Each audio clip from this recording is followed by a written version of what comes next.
I'm Alexis. You can find me at FoxFanato on Twitters and such. I also live here, where you find me tomorrow playing a little gnome in tons of hodgepodge armor and a big ol' sword.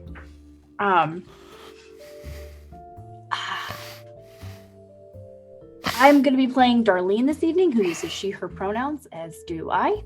And she uses the Hex playbook, and she is a blood witch, and she is alone and surrounded by cultists. That's everything for me. Maria.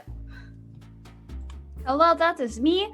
I'm Maria. I use they and she pronouns. Tonight, I am playing Hektor Bartholomew, who uses he and him pronouns. He is using the Mad Scientist playbook. He is also alone elsewhere, stalking a white van throughout the town. It's fine. Emma. I knew I was next and I was still surprised. Hi, I'm Emma. You can find me at MK Hansen on Twitter. And tonight I am playing Lucy Doe. We both use she, her pronouns. And Lucy is also alone, but in the bad place. That's me. Go, Ty. I'll redo mine since I was muted. You were muted. Hi, folks. I'm Matthew Foreman. Welcome to Monster of the Week. Hallows, a Monster of the Week story, since I was muted for my first one. I am Matthew Foreman. I'll be playing Oak Williams tonight. We both use he and pronouns. Make sure you are following the channel. If you are already following, consider subscribing. If you're already subscribed, consider gifting a subscription. We are less than 100 followers away from 1,000 followers on Twitch, and wouldn't it be nice to get there by Christmas? Ding! Take it away, Ty. God damn it. I am Ty. You can find me at Ballroom Brawler on Twitter. I use he, him pronouns, and I am your keeper.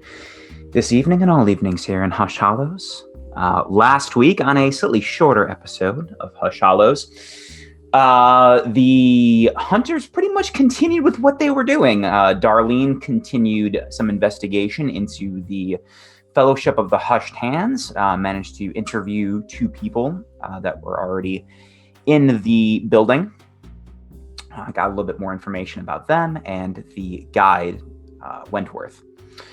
Hektor did a little bit more research at the library, as well as eventually met up with Darlene, where we'll probably do a quick little bit when we start today. Oak traveled a little bit deeper into the tunnel system beneath the lumberjack's lair, and Lucy went even farther down as well, encountering some weirdness on the way. So when we begin this evening, Darlene and Hektor, you are now meeting up before it's around 5. It's not at 5 yet. It's 4:45, 15 minutes till the meeting at Fellowship of the Hushed Hands. Darlene, you have just given Hektor a small vial with a droplet of your blood hovering suspended in the middle. And the way this will work, this thing you already rolled for, is basically whenever you focus on it, you can let it know that you can let whoever's holding it know you're in danger. The blood will spike out.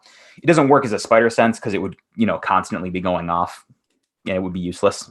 So you have to kind of activate it, but it's not like you cast a spell. Basically, just you close your eyes, give a little bit of focus, and it'll go off. Perfect. Yeah, so I just give that to Hektor and let him know that I'm gonna go to this meeting, and I don't know really what to expect. They also have like this basement with sensory deprivation chambers. And I don't know if I should expect like a tour or something. I also know that there's something up with the bodies of their congregation not getting buried necessarily. I don't know really what's going on there. So they might be doing something with their dead members.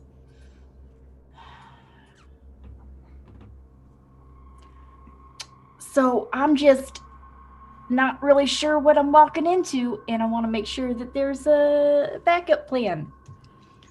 An emergency, hey, I need help. I might just be fine. You know, it might just be I walk around and I get a little tour and I get to talk to some people and I leave. I'm sure it'll be fine. Maybe don't eat anything though. Yeah. That would be good, yes. Well, I'll try not to stay too far away though. Just in case. That sounds good. Sounds good. And so that's where you can find me if there's any trouble. Did they say how long this meeting was supposed to take? Did I get that info? It wouldn't have been hard. I think it would have been probably in one of the pamphlets. The meetings are less than an hour. They're not a full Okay. church service or anything. It's like 40, half an hour to 45 minutes, depending on the topics talked about. Unless I get waylaid, I'll try to swing around. Close to when it's ending. I was gonna try to look. I'll try to swing by, just in case. All right. Sounds good. Just, we still don't know whether or not any of these people know you and what they would know about you and how antagonistic they may be towards you. So I still think our best course of action is for you to only come in if there's an emergency. Okay. Just don't want to play her. I don't want that hand to get played before we know what it is. Gotta do some more digging. You're gonna check out this van, huh? Yeah, something isn't sitting right with me about it, and the fact that we don't know anything, where it's from, who was in it, anything, I feel like knowing where it goes might be helpful.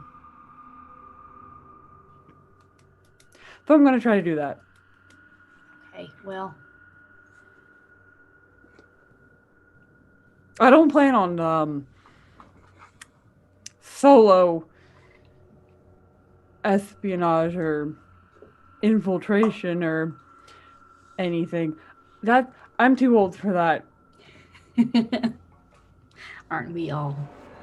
All right, well, hopefully this goes without a hitch, and then I can rendezvous with you and we can find out what we find out. That sounds great. Here's hoping it goes that smoothly. Mm-hmm. Do you need anything before I, like, do you need me to do anything magic-wise before we split?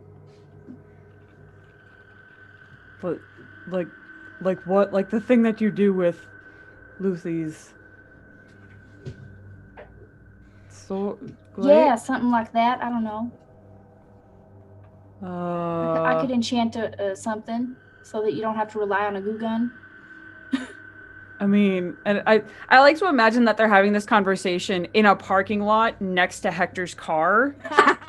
And so he'll open up the passenger seat and pull out that long, just electric gun and say, I have this one. It's not the goo gun. You have anything that doesn't do catastrophic damage to yourself if it goes poorly? he holds out his mechanical arm. Okay. I could try enchanting that. I don't. Sure. All right, fuck it. Let's do it. Gonna enchant Hector's mechanical arm. Sorry, I'm rolling before Ty responds or anything. This is No, that's a thing roll. I should mean, be it's doing. enchant. You're basically enchanting his syringe fingers. Yeah, I'm just making sure this is a thing that I can theoretically do, and It's it's a weapon. worth me It's a rolling. weapon. Okay, Hmm. sorry, Yeah, I syringe weapon. jumped that gun a little bit. Just rolling. I'm gonna roll too. Yeah, It's a 10 even, so your syringe does one more and can do magical damage when you do a little stab. Okay. It does damage now, so that's good. Or if you do a bad handshake, roll the handshake. Yes, that's the fiction we all want. All right. How efficient are you with handshakes? I'll just do It's it. cool. You have to roll with cool for a handshake.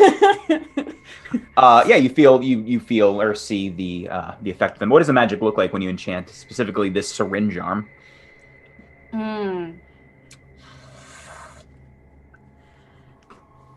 I think it oh God, sorry, my eye is bothering me. It I think it looks like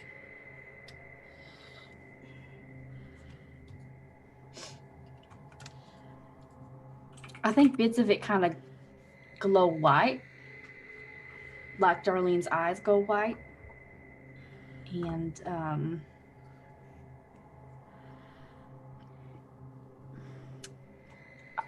I think Hektor probably feels some sort of like a surge or like almost like a static electricity situation going on real briefly. Okay. All right. Armed with your vial of Darlene blood and your magic syringe arm, where do you go, Hektor?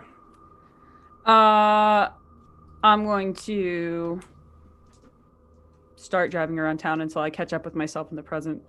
Okay, yeah. Which basically was just you drove and then you went to you stopped in front of the coffee shop, I believe is where we left you. Yeah. In the future. Yeah. Which is, as you pull up to the coffee shop, I think it's now around 5. We'll make it 5. So it's right when the meeting would be starting. Darlene, you, as you are now armed with the assurance that Hektor will probably know if you're in danger, you stand in front of the Fellowship of the Hushed Hands. There are several other people filtering into the building. What do you do?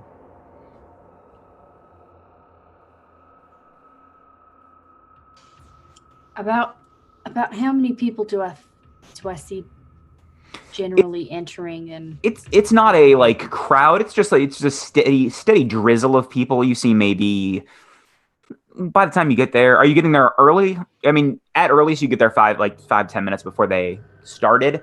You'd see a drizzle of maybe 10 people entering, give or take, over the course of you waiting and watching.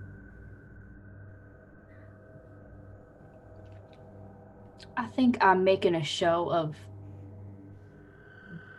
being there a bit early, having my coffee. Okay. And maybe just chatting briefly with whoever seems keen to chat. As you walk into the building, the pews aren't packed, but it's definitely a little fuller than than when you were here previously. Maybe 20 to 30 people. The Mitch at the desk is now gone. He's kind of ushering people in. You see Eunice in the front row wave to you as you enter, as she has saved you a spot, as previously discussed. Right.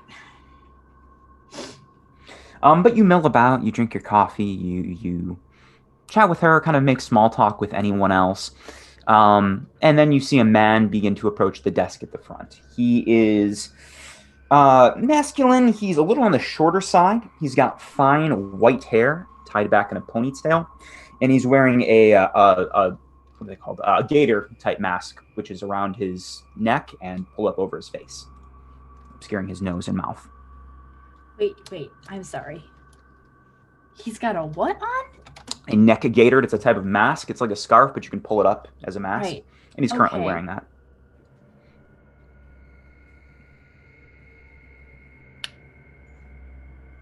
Does that feel out of place? No one seems to be reacting to it. Because to Alexis, it feels out of place, but should it? Should it?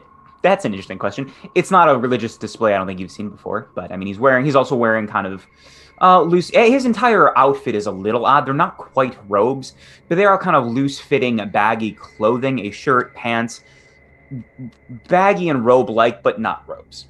The top is a kind of eggshell white with silver highlights. The pants are black.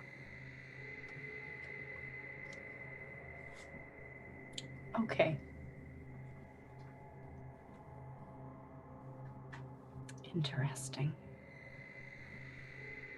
And he begins to speak. As everyone kind of settles down into their seats, he addresses the crowd and begins to speak. Hello, everyone. I'm glad to see some familiar faces here, some new ones as well. Welcome. And, the crowd kind of, it's not entirely silent. The crowd kind of, says things, mutters hellos and greetings back to him. And he nods. Today I'd like to talk a little bit about taking time for yourself. Between family, friends, maybe even old 9 to 5, it can be hard to take time for yourself. Really carve out those moments in the day. Personally, I look a nice Merlot and watching old VHS tapings of Wheel of Fortune. It's a nice kind of relaxing piece, I find, solving those puzzles, watching others. And this goes on, this kind of speech for about half an hour, just kind of talking about trying to find solace in, moments for yourself throughout the day, finding peace in what you like to do. It's a very informal sort of sermon, if you want to call it that. He walks around through the aisles and up and down, sits on the desk on occasion. But this goes on for about 35, 40 minutes. And then he says, okay, well, thank you for joining. Those of you who wish to stick around for a little while, engage in conversation, coffee, feel free to. And he steps down and begins chatting with someone in the front row, not on Eunice's side. During this sermon, yes, so to speak, sure. How's the whole congregation reacting? It is casual, and I think there are some times where it's not a direct, he does call, oh, do you have, is there something you like to do? What do you find peace in? And he does call on people, and there are responses. It's not a one-to-one just speech. Some are silent, some, offer their thing. There's a man who enjoys just walking in the woods by himself. There's someone who just enjoys a nice bicycle ride, just stuff like that. So there is a little bit of audience participation in this. But the crowd doesn't seem particularly enthralled, like magically enthralled or anything. You'd be able to tell that pretty easily. Okay. And I don't feel meddled with. No, you don't. You could roll. Let me think. What would the best? Yeah, I don't think. I think with your magic, you really don't. You wouldn't. Well, you don't particularly feel like he is casting anything. You would roll to be sure, but I don't think you would think that. You don't really need to. Okay.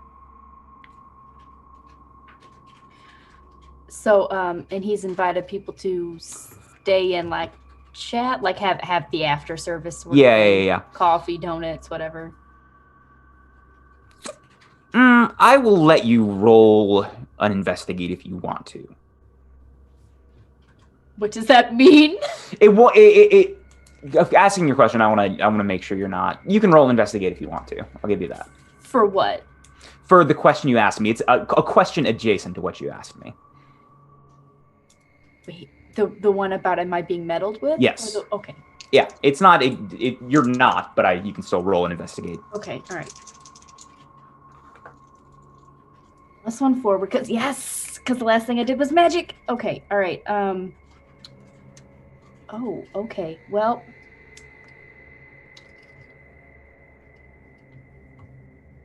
Sorry, forgot what my sharp was. 12. So, yeah. with this, you don't feel like you were being meddled with, but you do sense the presence of some magics around.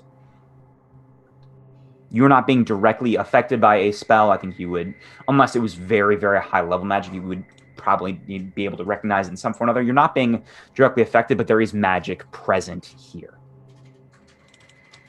around. You don't have quite the same ability, Lucy does with the sight, where she can just turn it on or turn it off, but I think you can recognize a little bit that there is some magic.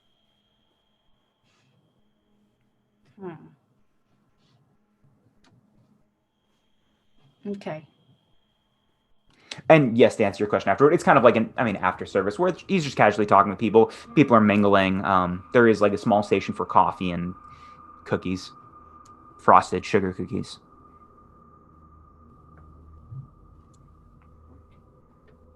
Okay.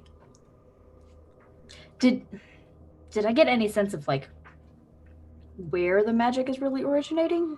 It doesn't seem to be a specific spot. You don't think anyone is like casting something. It's more of like an ambient sense of magic around, more concentrated here than like outside.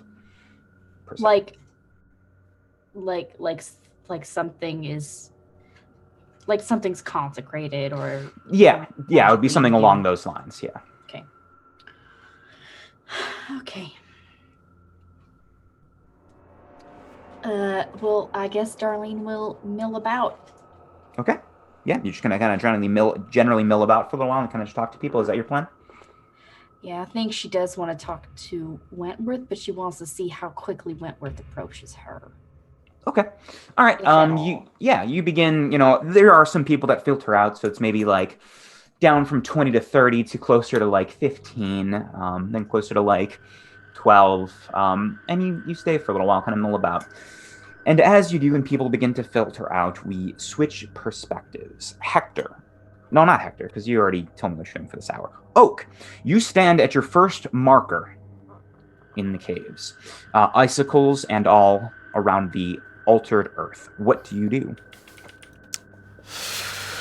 Oh, hey, is Lucy a monster? Can I summon her? Not quite. You could try, and we'll talk about it. I'm like, God damn it! I'm just gonna.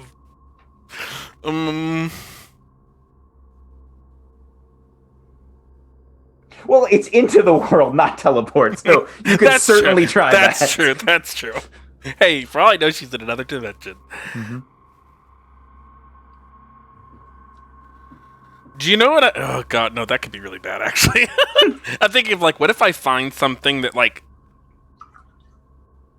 what if I summon a monster that literally seeks like the dead out? That's one thing I thought of, like a Death Seeker. I was like, yeah, but then it might attack her. That's kind of awkward. Like the cousin of the Corpse Eater. Yeah. What I'm gonna do is Oak is like looking around. What I'm gonna do is I'm gonna start just going down each tunnel and like up and around, like down a bit, like search it, go back down a bit. And what I'm trying to find out here is like, is there? I mean, Lucy went down. I'm trying to find Lucy. That's what I'm trying to do. I'm trying to find a best way forward. Okay. Using my smart. The best way forward with kind of natural means. All right. Roll plus sharp. Yep. Using my brains.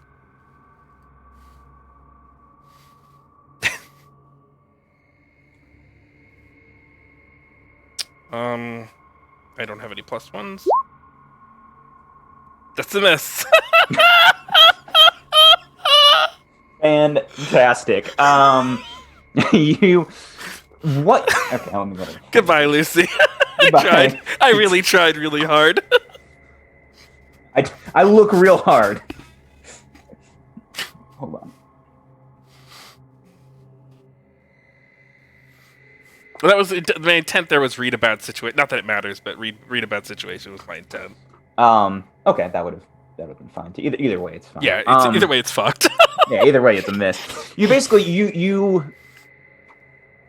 you search these tunnels for a very long. I think with a miss, you search for a while and then you realize it's getting hard to figure out where you came from. These tunnels are all pretty much. I mean, you do have a source of light, which is more than Lucy had when you left her or when she left.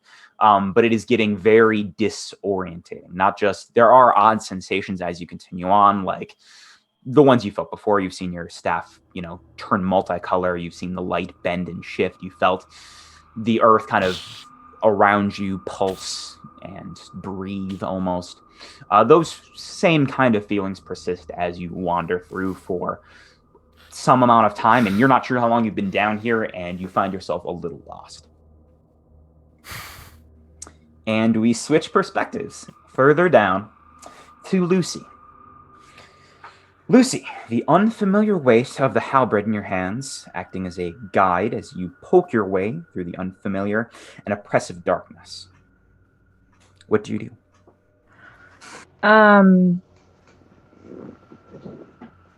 Can I hear?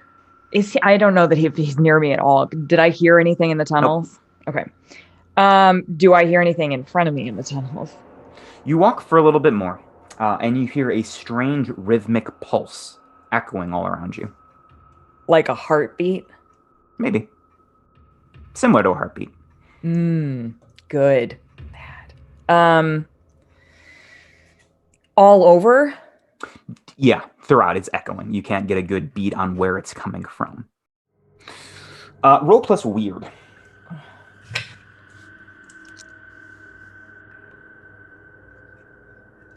$11. Excellent. As you continue walking, hearing this strange pulse, and the sound just persisting, you begin to sense something. Then several somethings, in a manner very similar to your empathy ability you've used before. You feel desperate longing transform rapidly into bitter resentment. Red-hot rage cool over time to indifference. Spark of excitement and curiosity.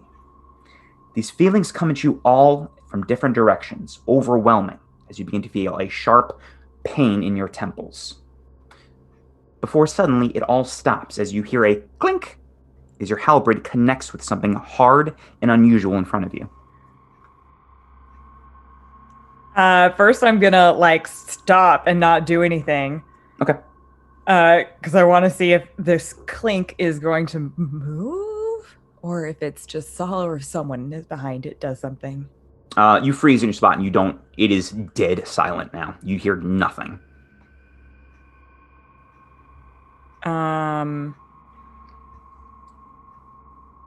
it for sure sounded like metal. You heard a clink. It was something.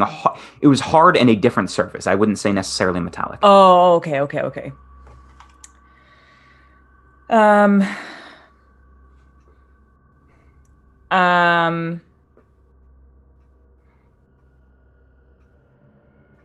I guess I will very tentatively put my finger to see what it feels like.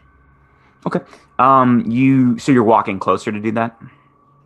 I mean, not really. Okay. Well, you're using your halberd like a guide, so you can't just it's in front of you as kind of a walking stick was your plan, correct?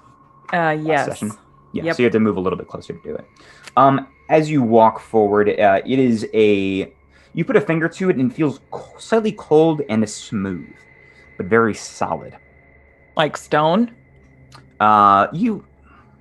You don't have a light source necessarily, but as you get very, very close, you see it as an absolute dead end to this tunnel. It is hard, stopping an entire, looks like a wall that is slightly convex.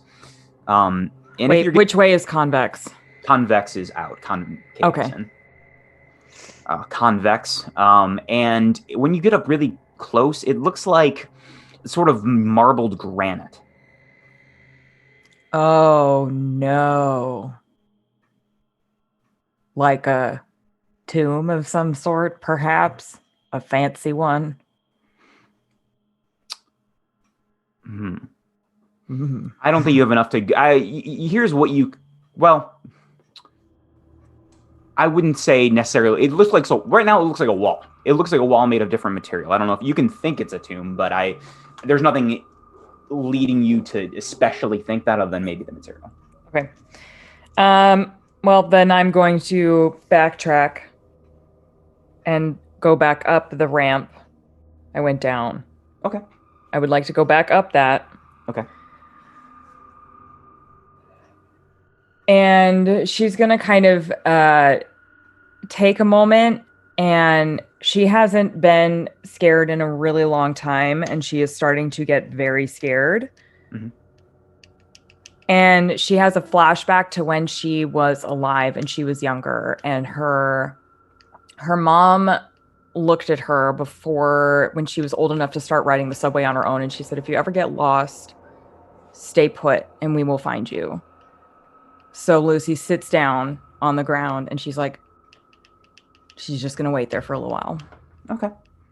I've seen this thing, and our perspective shifts to, I guess, Darlene, as time-wise this makes the most sense. You stay for maybe another 15, 20 minutes, and most people are filtered out. I think around, like I said, it's close to like maybe 10 people, maybe a little bit less, kind of milling about, just chatting, no real place to go. And eventually Wentworth does kind of approach to you and offers a hand. What does he do before he approaches me? He's talking to other people. He is just going, like, he spends time, not always the same amount of time. He'll spend, 5 minutes talking to one person, 2 to another, and he just kind of is just going around either greeting people. If someone's new, he would introduce himself, but it doesn't seem to be, he's not going in a specific order, or like, he just seems to be walking around whoever's close and talking to them. And then my second question is, does it look like there's anyone else who's new besides me? You already rolled an investigate earlier. I think what you get from that is no one else looks particularly new now, but you do know the one person who seemed new earlier is gone. There was a woman with red hair when you first came in earlier today, and she was here for the service, but is no longer here. She has left. Okay. Did I see her walk out? No, I don't think you were really paying that much attention. If you were specifically looking for that, you would have seen her just walk out, at some point while people were filtering out. Making sure she actually left the premises. Through the front door. I think if you were paying attention, she walked out at a point. I sure am paying attention to if people are leaving through the front door or going. There's only one real strong exit, so everyone has left this. And everyone who has left the same way currently. Okay. All right. It's one room. There's not a ton of people to keep track of. I'm just trying to make sure that no one is leaving through any other doors. No one has left through any other doors. Mitch is now kind of back to his desk, kind of seeing people off as they leave. Okay. There are, like I said, there's a handful of people in this room now, and Wentworth going up and talking to him. The only other person who looked real new was this woman who's now gone. Did they make me throw my, if I came in with my cup of coffee, did they make me, ditch it at the door? No. No. Okay. It's pretty. So I'm still holding my own cup of coffee, and I'm not to be offered anything. Yeah. Perfect. All right. And he comes up and offers a hand. Hello, new face. Oh, hi. Yes. This was very interesting. Very different than a lot of other meetings and services that I've been to. Yeah, a lot of people, I think that's what draws them in, is the alternativeness, trying to stay away from being, a church, a traditional church, I guess, in that sense. Mm-hmm. Yeah, I totally see that.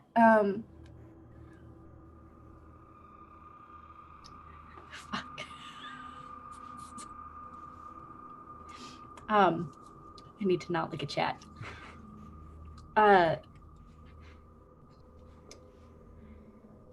Is every meeting more or less like this, or? The scheduled meetings, if I don't know if Mitch gave you a pamphlet, but most of the meetings are along these lines. Some are a little bit more, a little more participation than others. But yeah, usually me, occasionally Mitch, or one of the others giving a speech, just talking it out. Some we do have guided activities on occasion, or things along those lines. All right, something like what kind of guided activities? Like a meditation, or? We do meditation, yoga on occasion. For those brave enough, there is a separate sensory deprivation chamber downstairs. It's not, a little bit. Some people don't enjoy enclosed spaces, but it's very meditative and relaxing if you do enjoy that. I did hear that you had some of those. How many of those chambers do you have? It's one room with 5 pods currently. And what does that mean? Pods, like That's where 1 pod per person. You go in. It's filled with salt water, some sense if you'd like that, and it is just blackness. And you let your body float for a determined amount of time, and then we take you out. So you're in the room with other people potentially. Potentially, but it is very quiet. There's no, like kind of a no talking rule during it. I see. The alone together sort of thing. That Yeah, kind of the vibe. Yeah, the vibe we go for. A slogan that seems to have popped up. Yes. Okay. And so you said that this is the alternativeness sort of is what draws people in normally. What do you feel like is why people stay? I think probably the alternativeness as well. The sense of a community that other sort of churches or organizations of that such offer, but without the from my perspective, judginess of those organizations or the strict tenets or rules that we don't really have or would adhere to. Okay. And I heard that you prefer to be called a guide. Is that right? A guide, yes, a guide. I didn't want any sort of leader or like strong title roles. Just someone to help people along.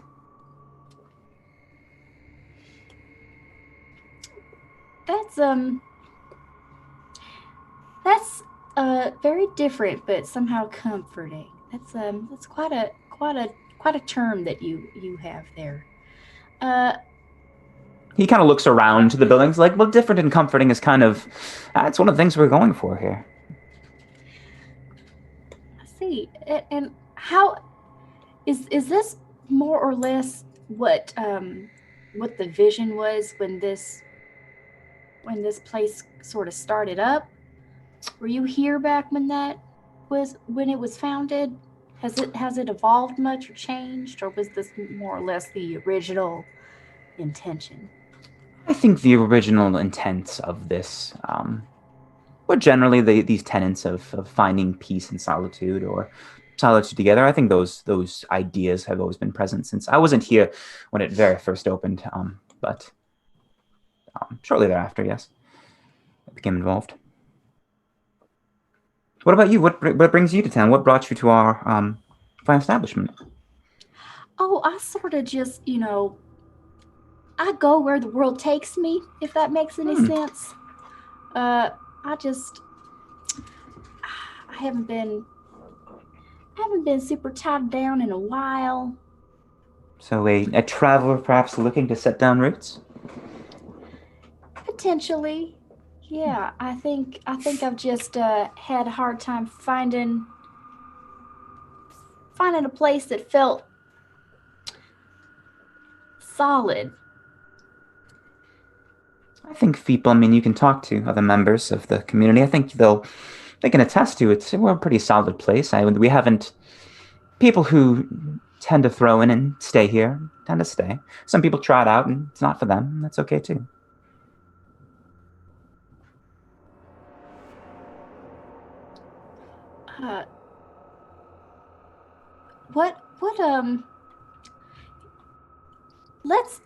Let's shoot the hypotheticals if you don't mind.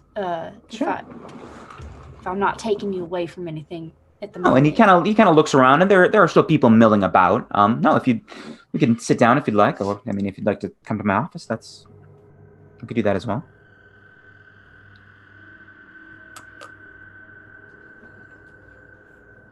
God, I don't want to go into this man's office. Don't have to. Just say, So you weren't here when this place was founded. Were you living here, or did you move here? I was living here. Yes, I became aware of the organization and a part of it just shortly after its inception, maybe 6 years, maybe a little longer, 6 to 10. So hypothetically, if I do feel, you know, that this is a place for me to sort of set down roots and such, what sort of long term sort of situation would that look like? Like being a part of the community, or? Yeah, I mean, what do you feel people find when they've been here for, a good stretch of time? In this particular community, I think people just find, people who've been here for a long while find comfort. They find a community in other like-minded individuals who enjoy solitude, but also some sense of camaraderie. There's fun activities too, if you're into that. Some are, some aren't. Who is I don't think I quite got the name, but who founded this this unique organization? Oh, Do I have that information? I don't think anyone has that information in I think particular. I've gotten it yet, right? Okay. No. Yeah. No, that would be the first guide. Did they have a name? Yes. We typically prefer the guide just, here. But their name. It's in Ty's notes, just It the is in first Ty's guide, notes. question mark. The first guide is in my notes. It's Boblin the Goblin, Boblin the Goblin. the sexy goblin that started it all.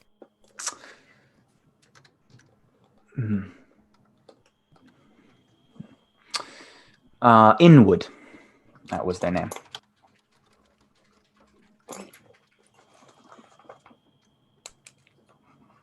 And so the term guide has been used since the inception. Since of the this inception, place, then. yes. Okay. I think when they were starting an organization such as this, the pitfalls of having some sort of pastor or something along those lines was not what they were shooting for. So guide became pretty quickly. And one of the things that I find very interesting is that you all seem to not be so concerned with what happens after death. Yes, that has always been one of the big tenets, is not putting such of a focus on an afterlife or a great reward or what comes next, but just enjoying what we have here in this world and the worldly pleasures. It's such a different concept for me. I mean, everyone in my family has always talked about, and all my family friends and everything.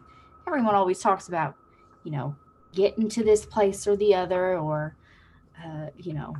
all of that, and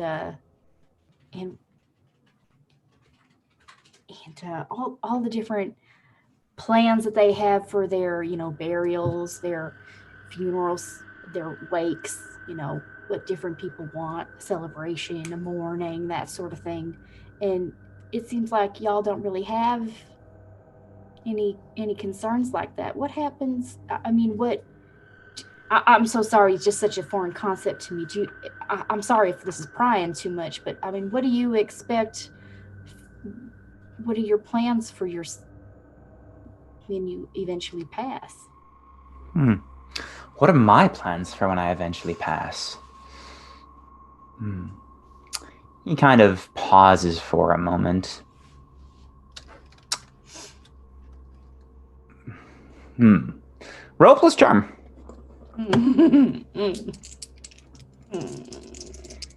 He's like, I've never thought about it because I didn't plan on dying. I wasn't going to. Okay. Got me there. That's a 6, but the other die is cocked. So okay. Ooh, it's a 13 and it's advanced. So Yeah. He does. He takes a moment to think about it, and Okay. I think what he says is, when I pass, whenever that may be, I don't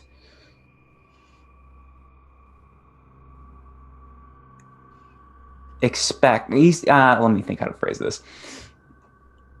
When I pass, I don't care what happens to me. I don't believe in any sort of eternity one way or the other. I believe in my final moments, I will know myself, what I did here, what I did or didn't do, my mark, and that will be enough. I don't want or expect people to mourn me when I am gone. So are you gonna donate your body to science or No, cremated or I have never put much, leave stock in that it. I don't. decision up to someone else? I imagine I will leave it up to my successor, whoever that may be. Maybe Mitch. He's doing pretty well. It's interesting. I heard that you take care of a lot of those arrangements for people who are close and part of the community and don't necessarily have someone else to do that for them. Where? He pauses. He opens his mouth and closes it and pauses. Where did you hear that for being your first sort of meeting? I'm sorry, I'm very inquisitive like No, that. it's fine. Mitch was kind enough to answer some questions for me. Mitch told you we take care of funeral services. He must really taken a shine to you. Well, I mean, it just seems like such a benevolent role to play. 'Cause that's so much work to take on for people. I mean, I've had to do that for a couple of people in my family, and it's just so much work. It's so much emotional labor. It's so time consuming, and that's just very kind and open-hearted of you. It's typically for those who don't have, any sort of family or any sort of, or don't want to burden others with their own passing whenever it may come. Yes, we do we have taken care of those members that do wish that. Do you find that they kind of also leave that decision kind of up to someone else of what to do with their remains? Typically, if they're leaving it in our hands, they don't. Often, they don't give a specific desire for what happens afterward. People that really, embroil themselves here in the church have kind of given up the ideas or hope, any sort of idea of what comes after or hopes for what comes after. It's just this. That's all there is. So what decision then do you usually make for them? Typically we do that. There have been some burials, some cremations, I believe. It's just whatever we feel, whatever's convenient. He just said convenient, huh? As you rolled the extra benefit you get from rolling that 13 is that there is some untruth to what he is saying, specifically now. Okay.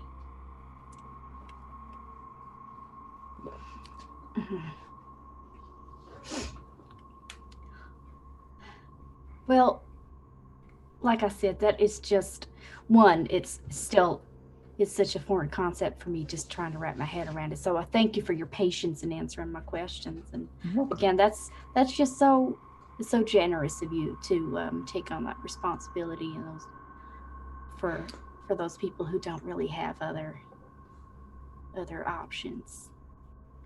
Thank you. Well, hopefully, if you enjoyed here, you can find yourself setting down roots.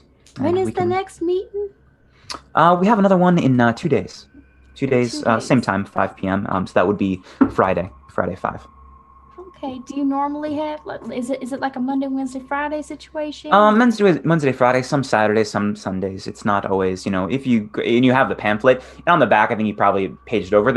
It's not a consistent like always this week the same thing. Sometimes it's Monday, Wednesday, Friday. Sometimes Tuesday, Thursday, alternating Saturdays, Sundays. It's not an everyday thing. The place is almost always open, as you can tell from the front, but it's not always. Services aren't always happening.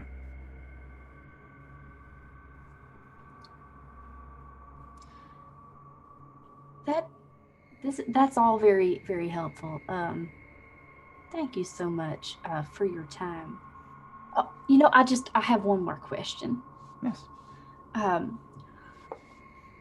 When people arrive here in some sort of crisis, their own, whether it be something going on with their lives that they need guidance on, or their own internal struggles, whatever it may be. Do they? Is there some sort of do you like counsel them? Oh, we or do. Is it yes. more of like a group sort of session? Either it's once again, this is a more casual setting. We can, if they feel themselves more comfortable sharing with a group, we do something like that on occasion. But if they'd like to talk to one of me or Mitch or one of the others, that's easily arranged as well. Have I been able to learn who the others are? The others. Oh, you can. I mean, yeah, you can ask. There's Denise. She's another worker. She's there currently. I'm sorry, you said Denise? Denise.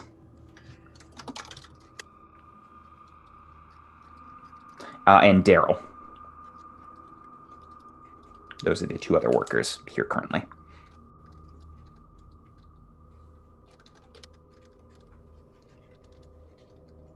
Mitch. And if there's a sort of hierarchy, what would I suss that out to be? There isn't really much of a. I mean, I'm a guide. They're guides as well. I tend to do the most kind of, sermons. But there isn't a specific hierarchy until. I mean, if I was to name a successor, then there would be, but I haven't yet. So Denise and Daryl and Mitch are all sort of kind of same level playing field, yes. Okay. And which of those three has been here the longest? Denise. Denise has been there about 7 years now.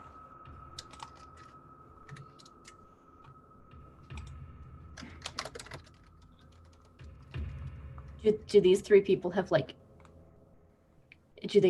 are they also called guides? Like what's the term? They're guides as well. Yes, we're all guides. It's okay. Like I said, I did not want to be the head pope or anything. Nor I think was that in the inception of this place. So everyone is titled a guide.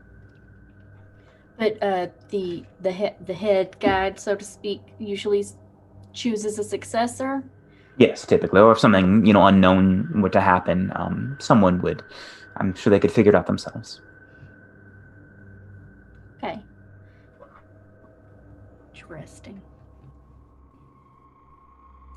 All right. Well, I will let you get back to your business. Thank you very much. He offers his hand again. Feel free to stop in any time. I hope to see you Friday. Yes, I hope so too. Shake his hand, and he looks in your eyes with his amber eyes, just kind of acknowledging you and looking, and then nods and turns away. His eyes are amber. Yeah. Like a natural amber or like an unnatural? No, it looks natural. Okay. All right. All right. Well.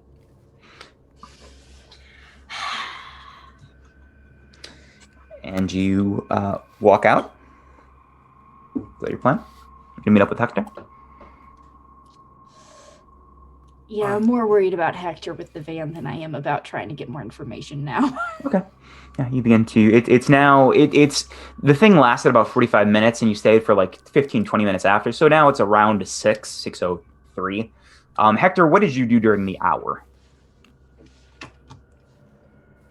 I think he would have gone in, got some coffee, and then gone back to his car, and basically just had like a mini stakeout watching the van that was supposedly parked outside the coffee shop. It was. And if it went anywhere, he would follow it. He's basically trying to see if it has like a point of origin, someplace it consistently goes back to, or if it has a pattern or something like that, if it even goes anywhere.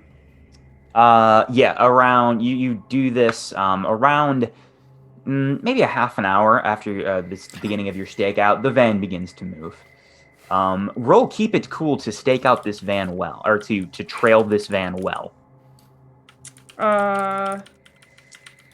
Would that be act under pressure? Yeah, sorry, keep it cool. Keep it cool just sounds better. This sounds cooler. Oh, that's a 12. That's very good. Fantastic. You somehow with your beat up, sliced El Camino, you managed to trail this this van from a fair distance. And you notice it seems to be, you trail it for like 15 minutes or so, maybe even 20. It's just doing loops around the city, taking different paths. It's just driving around.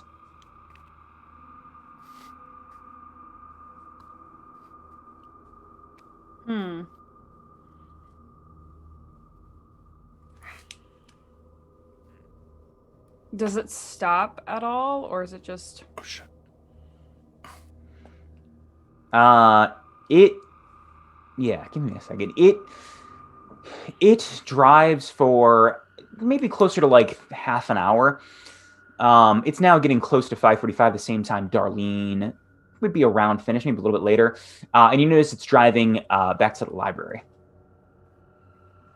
And it parks in a very similar spot, away from everyone else, and just stops.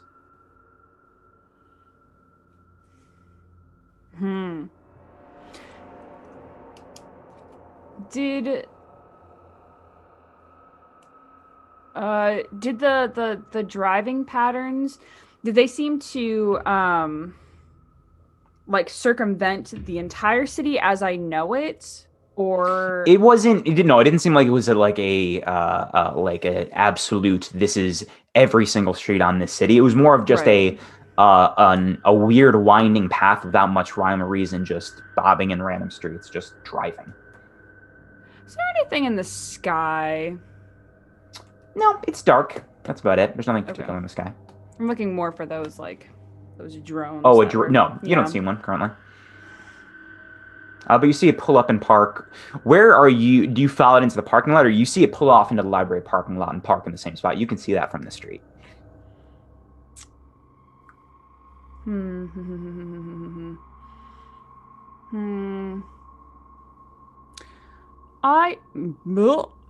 I'm going to look to see what time it is. It's like 5:45-ish. Yeah. Okay. I know Darlene's going to be supposedly done soon. I look at the vial. Nothing is happening. I'm going to put it back in my pocket. And I'm going to drive the car, and I'm going to park it next to the van. Okay. Is it still... And just kind of like idle it there.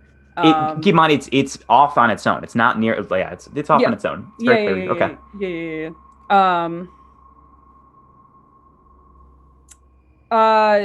He's gonna put the car in park, kind of like hold the probably now empty coffee cup, like he's still drinking it. Take a fake sip.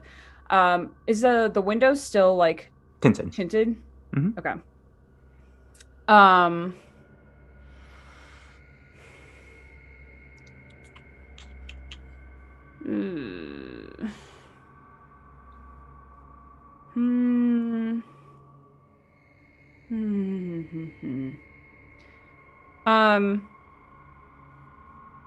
He'll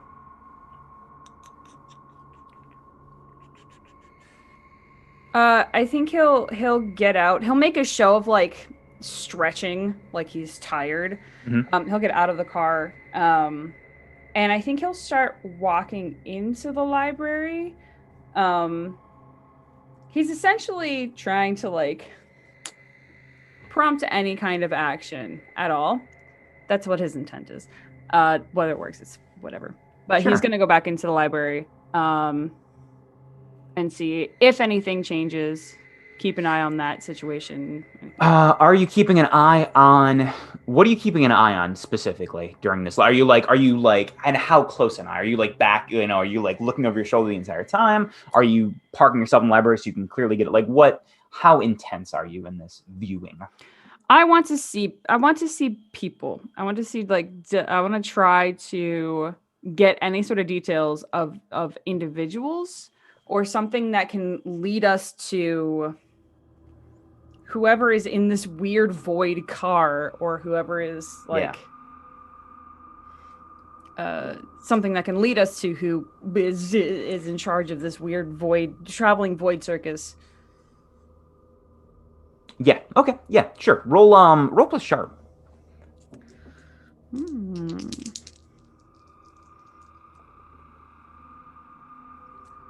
8. It's a mixed success. It is dark now. It is nighttime. It is now, I believe, just about November. Very close. I think actually Halloween's probably now a couple days away for you guys. You wait for about 10 minutes and you think you see some movement. You see kind of from the forest line, you see something where Darlene was similarly earlier, about 20 feet away, 30 feet away from the van. You see a figure emerge and begin to approach. You see it approach, not the passenger side, but you do see the passenger door open and then close, and then you see the van begin to pull away.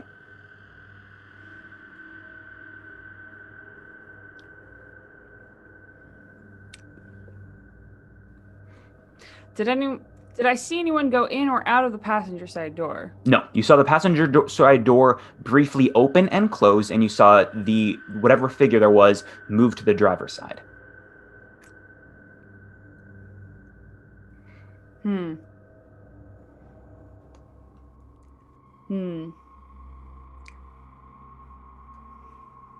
Okay.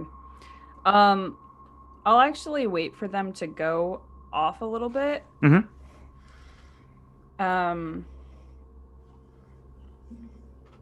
And am I in the library? Yeah. I think that's where I went. I'm gonna ask if they have a flashlight I can borrow.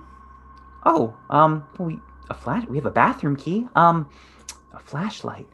And he Timothy goes into his pocket and it's got like one of those little tiny like keychain lights where you like click it in and it's like nothing, but it is a sort of light. Do you mind if I borrow that?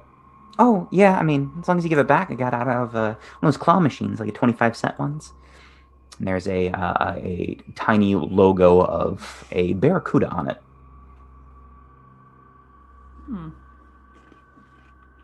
Thank you. You're welcome. I'll bring it back as soon as I can. Great. With my trusty light source.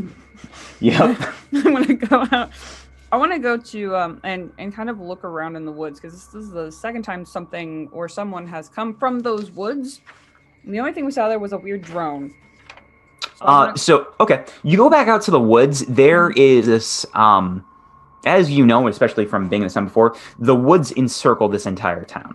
The woods are an entire. It's not like a patch of woods. It's woods that are entirely around it, except for the one road into town. Right. Okay. You would know, because as you guys have done it as well, it's an easy way to go places without people seeing you. Yeah.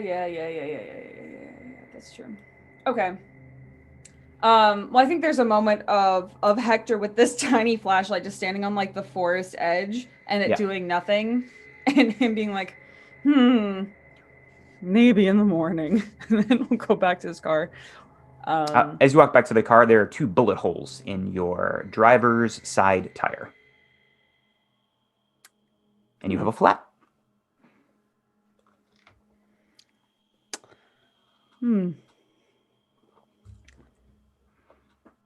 Well, I'll start taking care of that. Because I think I have a spare, probably. roll 2d12 and roll a luck roll. Roll 2d12. 2d12. Sure, I don't know. D6 I meant, but you want to bust up those d12s, fine. Well, if it's a luck roll, I rolled a 7.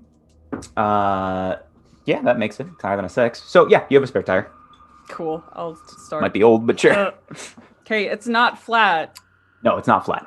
So you take I think it does take a bit of time. This is the first time you change a tire in several decades. So probably takes you the better part of an hour to do. Right. So it's now closer to 6:37. Oops. Darlene, what do you don't have a way of you leave this place, you don't have a way of contacting Hektor. What do? Did you go back to Wake and Bake, Nana's?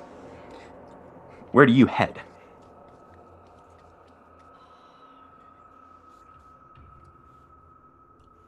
I think to make sure that Hektor is okay, Darlene will get back in the car, head just out of this vicinity enough Mm-hmm. to be sort of alone in the car somewhere that she's not gonna. Not hard. Okay. Making sure that she has not been followed. Yeah, you do. Just trying to make sure she hasn't been followed, and gonna try to find Hektor through magic. Sure. Yeah, roll it. Since he has some of my blood, does that? Yeah, make that's it what would be. easier? This would be kind of blood scrying because you're using your blood for this. Perfect.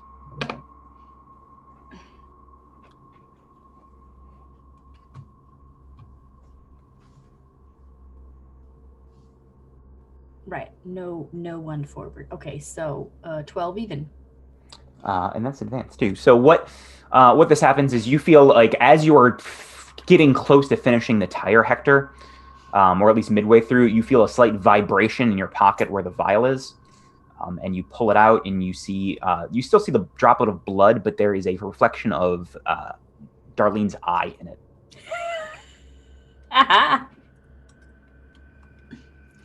And Darlene, you can see Hektor near his car, and you can probably see the library in the background. I'm just gonna put it back in my pocket. Just keep working. Yeah, you get that vision. Nope. Hektor takes it in stride. Okay. What do I get? How much of the scene do I get? You saw Hektor in the car in the library. You didn't see the tire necessarily, but you have an idea where he is what you saw basically. You know he's right at the library. You saw it in the background. Okay. All right. I will. Since Hektor didn't seem to be in any immediate danger, and I don't know about the bullets, the bullet holes, I will just. I'm being a little paranoid, but just take a little bit of a circuitous route over there. Okay. And you begin to drive over to the library where Hektor is just finishing putting on his spare tire. And we go down below to Oak, now lost in the tunnels. Oak, you've been flying around for what seems like hours now, and you have lost you were trying to just get a better idea. And what idea you got is that this place is labyrinth in nature. It is just tunnel upon tunnel, twisting, curving, going down, up, different directions, and you have lost your bearing entirely. Okay. Oak is going to stop and sit down on the ground, and he's kind of cross his legs. He's going to take a breath, and he's going to try to envision Lucy and see where Lucy is. Okay. This would be in see another place or what is it? Observe another place or time. Yeah, roll it. As he does this, he is going to put his hands in the earth because he's an earth and wind mage, and he's just going to feel the coldness of the soil, or for all I know, the warmness of the soil, the blood warmness of the soil. No, it's still pretty cold and foggy. Cool. 12, and that is advanced. Fantastic. You put your hands in the earth, and it feels cold, and the earth begins to part. and you feel the edges slick as they frost over with ice. And you see a image of Lucy, just like you're looking down at her as she's just sitting on the ground with unless you unsummon it, a halberd in her lap, just sitting. I'm gonna hold on to that sight and that connection, and I'm like, okay. If Darlene could do it, I could do it too. And I'm going to try to. I've only seen this done. I've never done it myself. I am going to try to teleport to Lucy. Hell yeah! This is a fast and loose big magic. Yeah, this is not an ability this is dirty as shit. Dirty magic. Dirty magic. The things you will need is you will need to use magic to do it. Yeah. It will have a specific danger or side effect. No kidding. The last, yeah, specifically.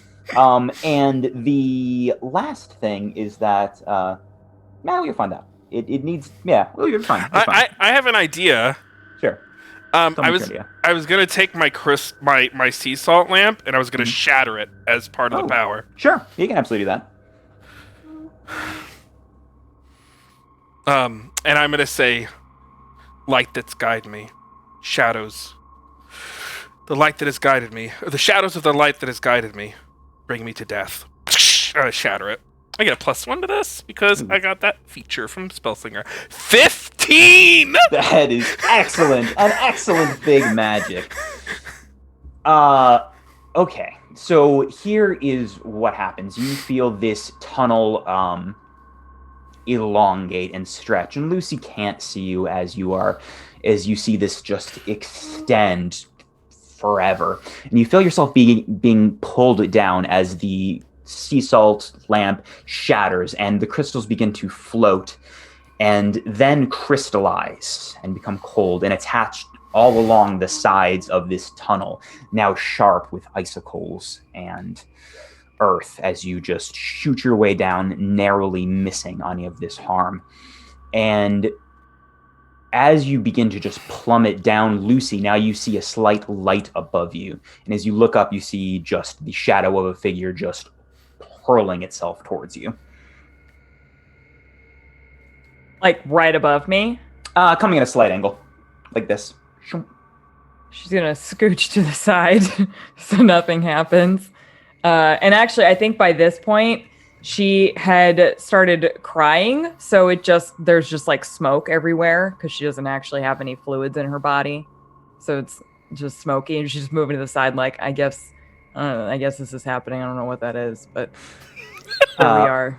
As you continue to plummet headfirst towards Lucy and your goal, you feel cold and chill. The only heat seems to be emanating from your tattoo on your arm, which feels warm and comforting and hot. And you feel your arm begin to tug back a little bit as you lunge forward headlong. But then it relents, and you land, 3-point landing, right in front of Lucy, who is sitting on the ground. And the tunnel closes up.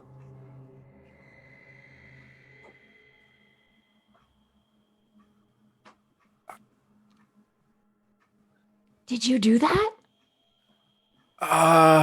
Yeah, I'm not sure I was supposed to, but I did it. Oh my god, I've never been more happy to see you. That's so fucking cool. How did you do that? I just kind of wished it, and I thought really hard. And yeah, you're not supposed to do that. That's not good. But I'm here. But you did it. Yeah, but it's like, magic's dangerous, and I might have broke the laws of reality. I'm not sure. Hi, how are you? Well, did you do that to find me? Yeah, I saw you, and then I tried to teleport to you, but I tunneled to you instead. Which is probably good, because teleportation is worse. Wow. Thank you. Yeah. It's really scary down here. I don't like it. I haven't been scared in a really long time, and I am scared down here. Yeah, me too. Did you find anything interesting? There are awful plants with teeth and tongues in that direction. And there's a stone wall in that direction. Stone? Like a carved. Did it feel fancy? Like smooth? Like this Yes, was done it was really smooth. well made? Correct. Okay. This was done really well made. Yes, that's a This good was sentence. done really well made. Oh my god. Okay. Oak is gonna say, stone I can work with. But what do you mean by that? You can get us out that way? I use earth. I mean, yeah, I do wind and earth magic. You've seen me. Make a try. I know, you just came plummeting down through the earth. Yeah. Do you know how cool that is that you did that? Yeah, it was a lot of power, and had it went wrong, I probably wouldn't be here. But that's okay. It went right. That's what matters, I guess. It did go. It went really well made. Let's show me the worked stone. Okay. I'll see what I could do. I will take him to the stone place. Oak, you now approach the end of this tunnel as you see the marbled granite, slightly convex stone wall in front of you.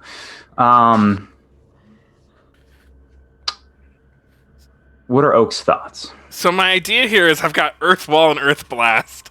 And I'm going to put, like, my idea is I'm going to try to put my hands up on the stone and use the stone itself as a blast. To, like, blast it forward. Creating an opening, hopefully. Interesting. Okay. Before that happens, I think Oak has magics, and despite the lamp being gone, I think you are lighting this place in some fashion. If not, you could easily do that as your benefit. As you roll plus sharp. Okay. The other thought I had is I could look to see if I could see on the other side of the stone. Am I here? I would let you do weird too if you'd like. Either or would work, honestly. Okay. 15. Oh god. Okay. Oh my god. Oh my god. Oh my god. As you walk up and you put your hands on this thing, you feel two things. You feel the intense power and energy behind it and of it. And the other thing you feel and think as you gaze upon this is your heart skips a beat as you recognize this same kind of coloration and the smoothness and the kind of maybe the shape as you've seen it on the pommel of a sword of someone you once knew. Oh! It is the same color as Nana's blade, which is buried with her. Fuck. It's made out of the same thing that Nana's blade is made out of? What does that mean? That the pommel was. The pommel. That this pommel. has. What is They were this? both. The pommel was a circular orb of marbled granite as well. Right. That looks the exact same coloration as this. We don't. Do we know where Nana's hilt came from? We don't. Nope.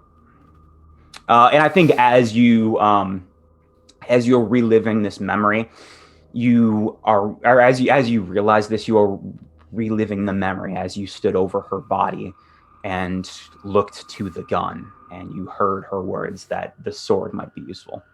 It was one of the last things she said. That's true. Who the hell has her hilt? The sword was buried with her. Buried. Oh, buried right. in the He just grave. said that. Yeah, hello, I'm here.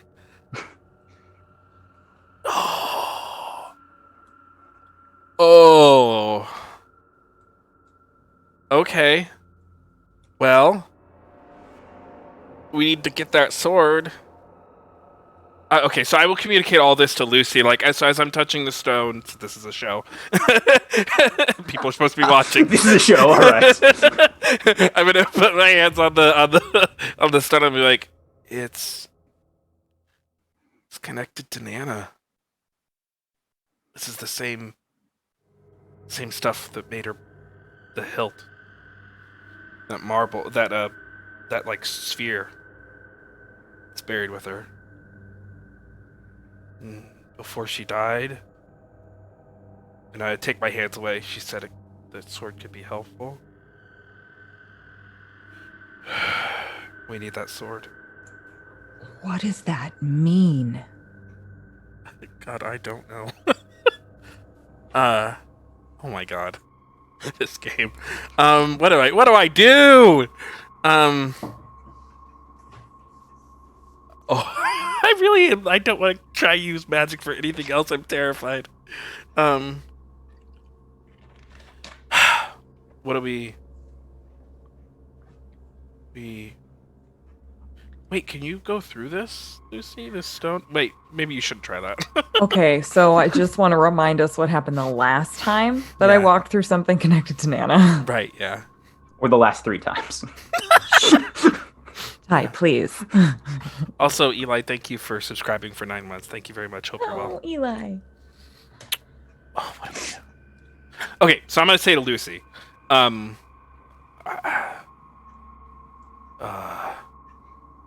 maybe if we. Oh man, we need that sword, but I've already pushed it so far. Maybe we should just find our way out, but I worry about being able to find this place again.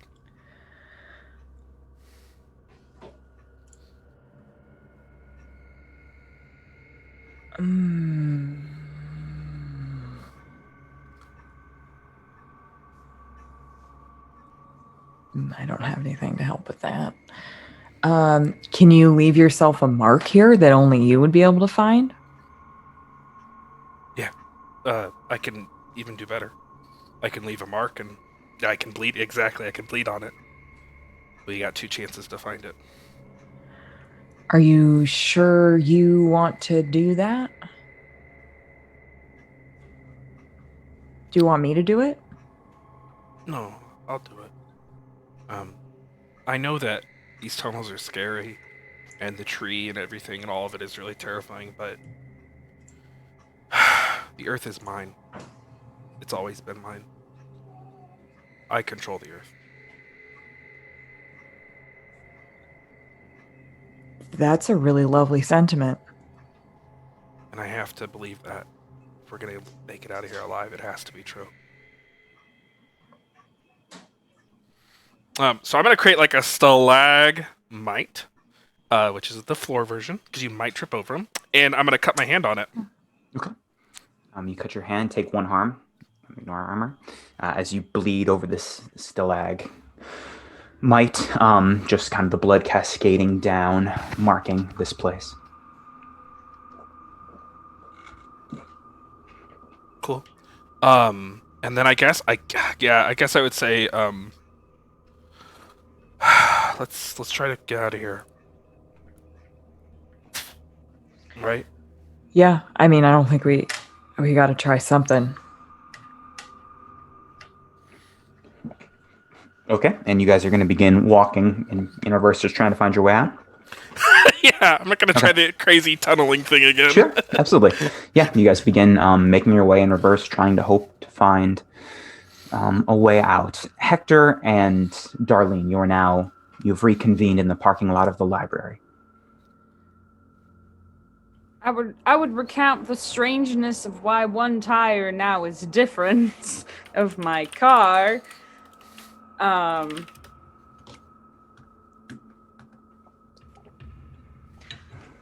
Quick question for the keeper. Yeah. And Maria. When all the weirdness happened with the van, Yes. somebody walked towards the driver's side. Someone walked towards the driver's side. Hector's vision was obscured. Someone walked towards the driver's side of the car. He saw the passenger side open a little bit, not like swing open a little bit, and then close. And then the van pulled out. Probably did shoot the car. Probably for a pew-pew. Probably for Okay. a pew-pew. Not wide enough for somebody to get No. out. Yeah. Not wide enough for someone to get out or in. I was sitting here thinking something invisible got out of that damn van. We need to have a van battle map, and that's it. Just for the van. Every van scene. Yep. That's it. Well, Let me commission it. Let me go license some van art. here we go. Okay. Okay.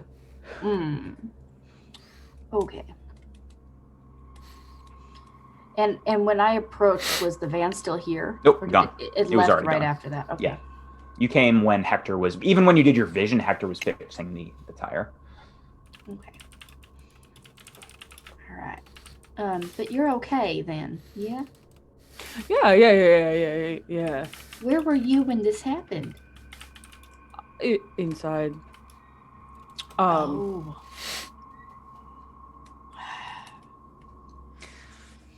So they know your car. Which car is this? It's mine. This is the My El Camino El now where Camino. they slash through it in the Yeah, two right, bullet right, holes in the real tire. Mm-hmm. How long has Hector had this car? Probably since like the 80s. The before Yeah. times? The before, In the before times. Yeah. Okay, all right. it's an old car. So they recognize your car, at least. Or you getting out of it. Well, I did park it next to their van, which in hindsight, now that I'm thinking about it, might not have been. You parked right next to it? Well, Hector. Like immediately next to it, like you didn't even leave a space between. A space between. listen, like I said, probably not the best idea. In hindsight, I think it was the coffee kind of giving me weird thoughts, but Okay, it's okay. It's all done and it's past. There's nothing to do about it now.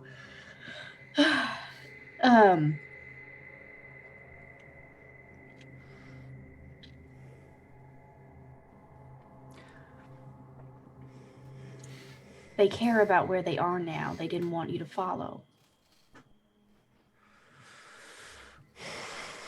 They specifically hindered you.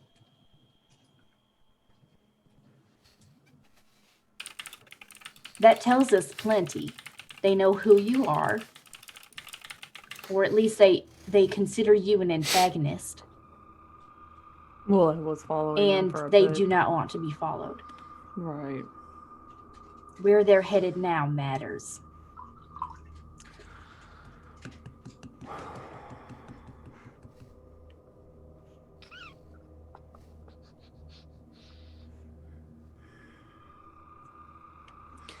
So somebody got into that van. Right. Because you Here's didn't the see them walk thing. away from the van, right? No, the van came here. Someone got in. All right, we need to find a place for me to scry. I should have scried onto that. I should have scried inside that van before, but I didn't. And here we go. I'm doing it now. I mean, the van was a void. You couldn't have seen anything anyway. We don't know that for sure. That's fair. Hector just kind of gestures to the empty parking lot.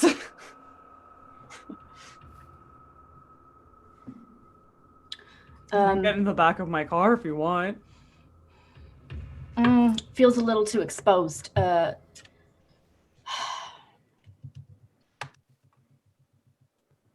want They have a bathroom in the library.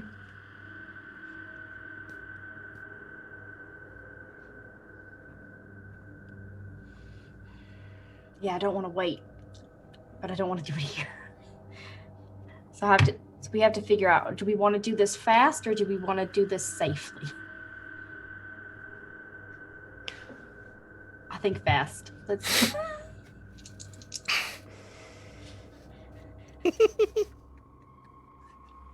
How fast, how quickly could we get to one of our bases essentially? Everything in this town is pretty close. It would take like 10 or 15 minutes. I think, Darlene, you would, well, I don't know if you've tried, your move is specifically blood scrying. You will not have a super success. You'll have a minimal effect without blood. You can still scry and you'll be able to observe something, but you're not sure the effects of this van in particular, and you know it's minimal without blood. Mm-hmm. But yeah, everything's like 15 minutes. Everything's around 15 minutes away in this town, in Hallows. Nothing is that far. How long ago did they leave here? An hour. Yeah, a little while ago, because Oh. I when had to you, change the tire. So time has already passed. So hurrying to do it now Yeah. here is not important.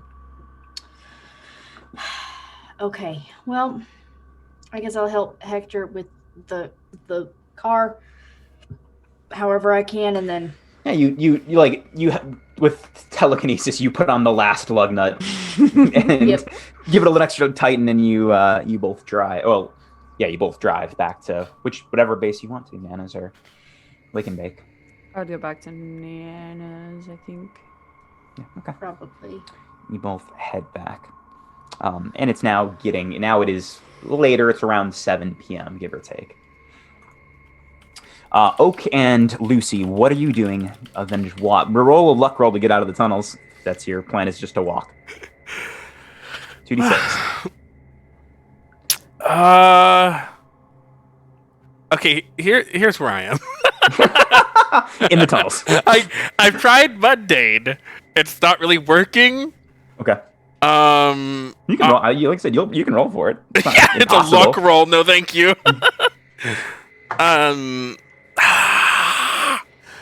You know what I want to conjure? I want to conjure like a nice breeze that will guide me through. A guiding breeze. Since I'm a wind mage. Sure. Roll. Yeah, roll. Okay. That is what I'm going to try to do. Good luck, God bless. I swear to God, I'm going to have to use luck. Okay, mixed success.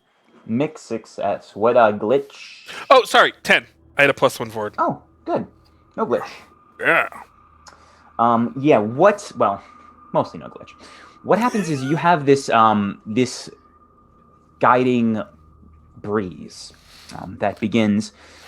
that does take you for a while. You guys walk up these winding tunnels, you have lost track. You don't pass by that same tunnel that had the holes in it and the lobbed off flaps of the thorn.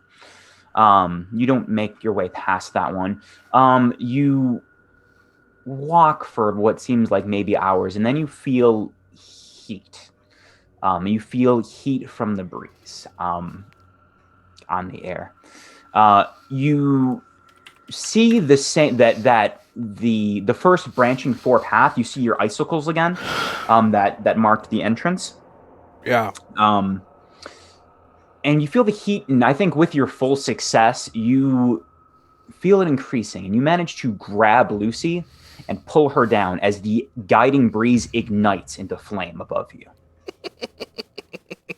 Before sputtering out. I'm going to look at Lucy as like we're both kneeling or on the floor. So like I said, magic is really useful, but there's something down here that's fucking with it. Like fucking with me. Quick clarifying question. Yes. Is it still a halberd and not a glaive? Did you unsummon it? No. Then it's still a halberd, yeah. Okay. I'm gonna point at my what should be a glaive. There is something fucky down here. This is not my blade. Well, it's my blade, but it's not. This is mine, but it's not. And when I try to listen or look for things, I can't. It's too bright in here. It's not yours. It's mine, but it shouldn't look like this. Okay. So we're back where we started. We're at the four-cross, right? And, well, this is where Lucy sunk into the ground. Yes. Okay. But this is where you first mark with your icicles, where it is a clear path straight and up back out of the lumberjack lair. Okay, right. So we're good. Okay. Quick question. Yes. Lucy's going to take another quick look at her now glaive. Is there any... What did I say? You said glaive again. Okay. I'm going to look at my weapon. 25 episodes in. Going to look at my weapon right now that is not a glaive. Correct. It's a halberd. But should be a glaive. Yes. And are there any markings on it that look like the stone that we looked at? Okay. No. It looks like your glaive, not entirely 1-to-1, but similar bone mixed with iron, similar aesthetic, but not quite the same. Okay. And it does feel like yours. Don't like but that. But not yours at the same time. Yeah. I also would have relayed to Oak all of the stuff that I felt of all the people, or seemingly maybe people, all the The emotions I emotions felt. you felt. Yeah. Yeah. I think we have a lot here. I think we've learned a lot. We just don't know what it is yet. I also want to get the fuck out of these tunnels. I have samples for Hector to examine. Of what? The plants with the teeth. You saw them too. I cut them, yeah. I also had a thought. I could do this thing where I communicate to things I don't share a language with, and maybe I could do that with one of the teethy plant things. See if it says anything. Could that have repercussions on your mind? Yeah. Anytime I do, even unless it's just like a little bit. Anytime I do magic, there's always a chance that it goes poorly. I mean, I'm getting pretty good, but it's like the more I reach for, the worse the consequences.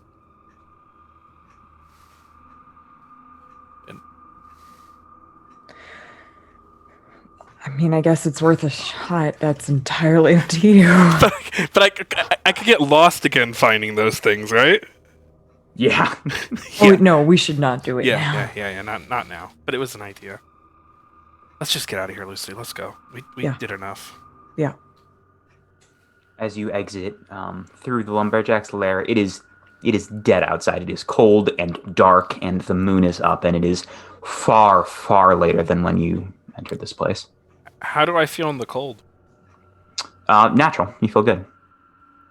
I'm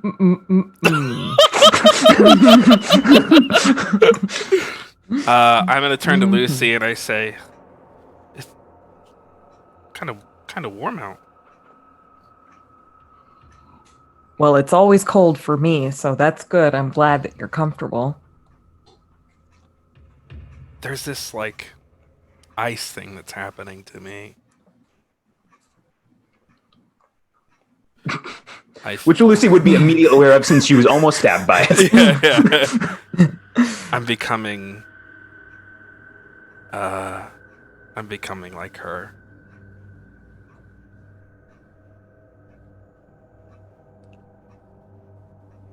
How does that make you feel? How do you feel about that?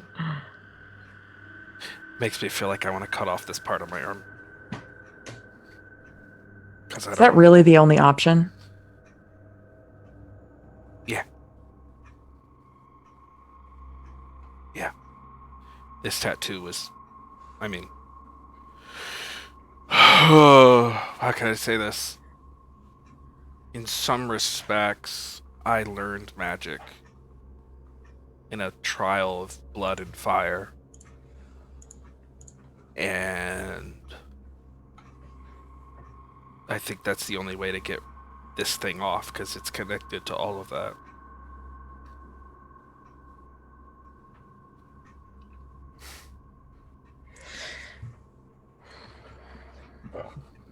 Well, I mean,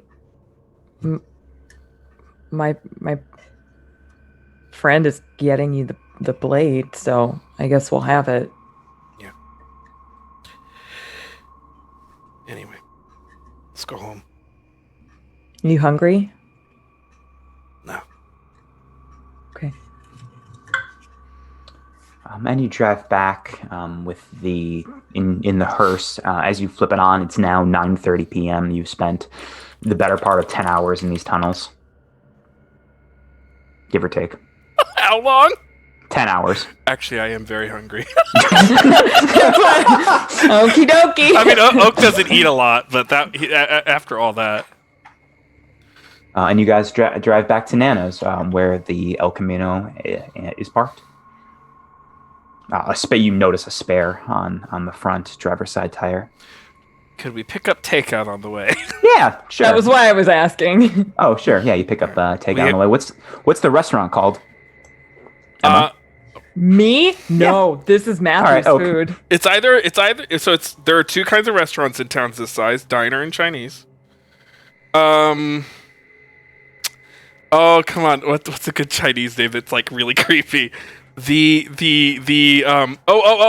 the It's the sleeping dragon.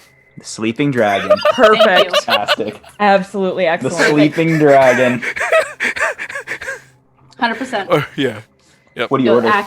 Absolutely accurate. We order like 5 different dishes, just like you always do with Chinese. It's good. You know, orange chicken, like it's it's Szechuan Chinese. So Yeah. You order the classics as you walk back into Nana's. The first food that is not just raw meat or Dutch babies that you probably have had in the better part of 2 months. And Oak remembers he actually likes food. Oh. just not most of the food here. Just not bacon and Dutch babies. A steady diet of bacon and Dutch babies. And mimosas. Sounds like my, Actually, my imagine college experience right your now. body's just shutting down from eating these things. Yeah. We're actually Don't fine. judge my 2020 experience. Those tunnels were actually fine. We were just hallucinating from the bacon grease and the mimosas. As soon as Lucy and Oak re-enter Nana's Fats Labs, Hector and Darlene, you smell the scent of unfamiliar food that you have not smelled in many, many moons. Do I smell vegetables? Oh, God. For once. Where were you? Two? I feel like you should have been back a lot sooner. Maybe?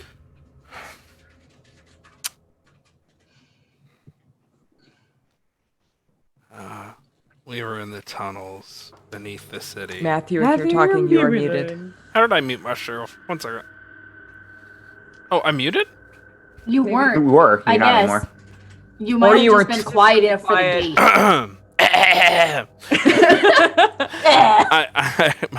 I say, actually, sorry, I'm just going to check one thing that, because sometimes Zoom switches my microphone. We're good. Okay.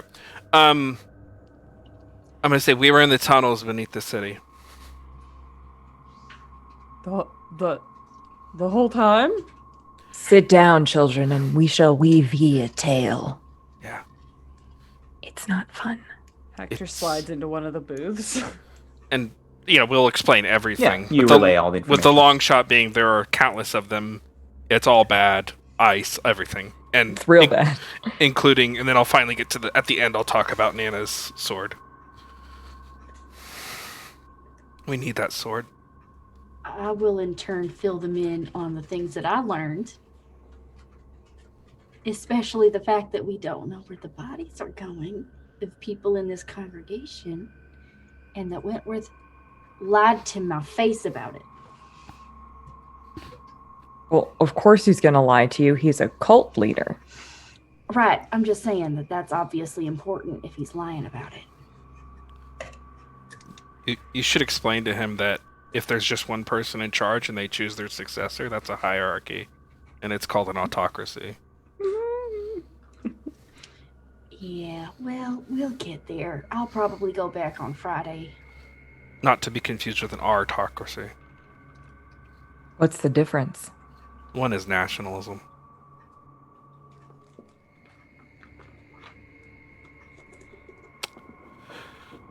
So, yeah, I don't want it to be disrespectful of Nana or anything, but she did tell us that sword would be useful, and we are gonna need it. Sure. I'll go get it. Darlene will just put a hand on Lucy's shoulder real quick and just look to Hector and say, what? You're fine. Oh, okay. And just say,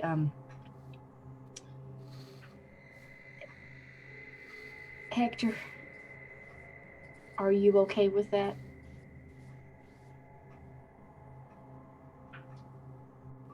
Well, it's not mine. I know, but you buried her. Oh, maybe we can do it better this time. Make it look nicer.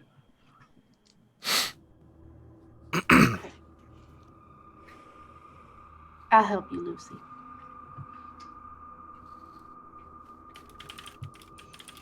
Oh, not that you probably need my help. You can probably just plunge your hand through the earth and grab it.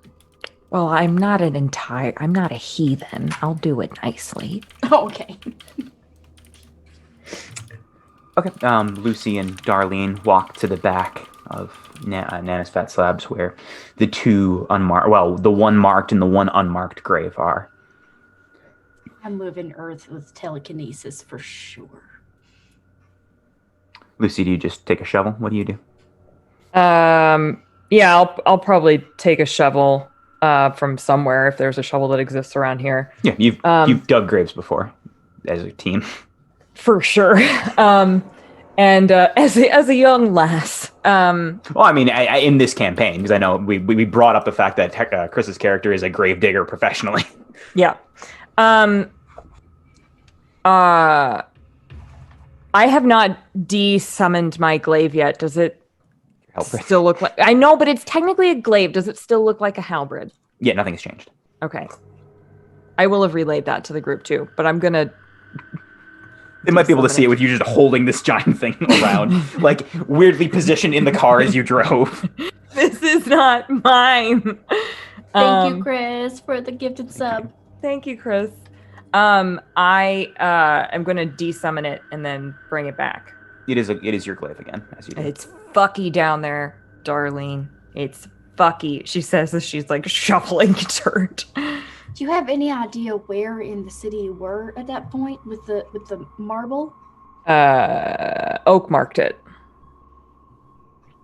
So, but you didn't have any like idea of like how far you had traveled to get there. I mean, we were in there for 10 hours, so no. And you pushed through the earth. Yeah. Each of you, so that makes it hard to figure that out. Mm-hmm. I'm very curious as to where that stone is. Mm-hmm. And what that is. Mm-hmm. Around this time, or shortly thereafter, you finish digging up with your telekinesis and shovel Nana's grave, which probably wasn't a full 6 feet under, probably closer to 3 or 4. And you see her body, and I think as Hektor buried it, holding the sword, which is a nice long sword with a pommel of marbled granite. Does she look dead? Yes. Well, no, at the appropriate stage of decay. Yeah. Does anything look okay? Yes. No, it looks fine. Normal corpse here. That's good.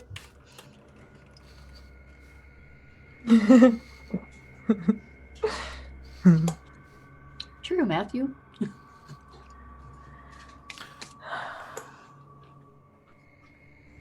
Well, I'll take the sword. Mm-hmm. You do. And you can telekinetically rebury. Easier to rebury than unbury. You just shove it. Now is very clearly a new looking grave, but you do move the dirt on top of it. And you make your way back into, unless there's anything Hektor and Oak wanted to do, you guys make your way back into Nana's with the blade. I think Hektor would have one conversation while the other two are gone. Sure. During the quiet moment afterwards, Hektor would say, "You look like you're doing better. After everything that happened before."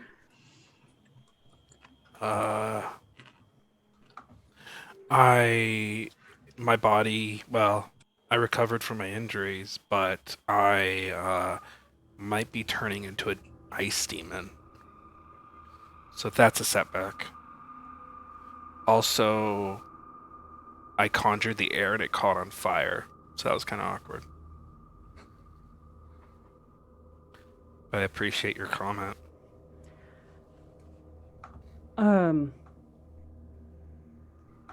I wanted to apologize for my kind of rash actions back in that tunnel area, and I'm sorry that it almost got you killed. That was a poor judgment on my part. And you'd think I would learn having done that before. I'm sorry.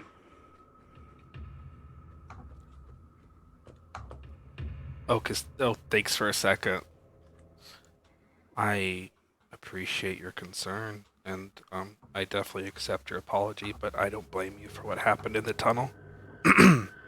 I don't blame you for what happened in the tunnel.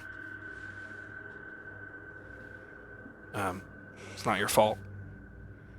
Even if you had a role in creating that lumberjack and all those things.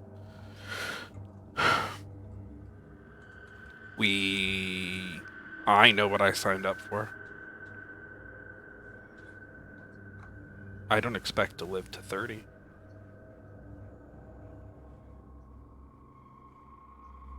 Why? Well, why not? Hektor. Well, let's think about it logically. You're smart. You're exceptionally talented in multiple different facets. Why shouldn't that be a new goal for you to make it to 30? Hektor, we fight monsters.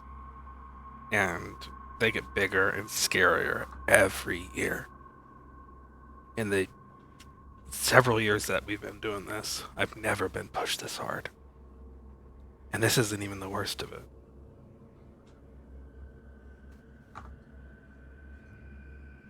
I'm okay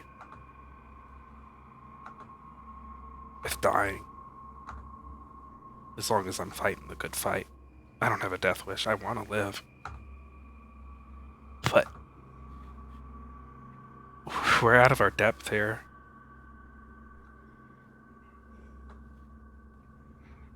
But that doesn't mean we shouldn't try.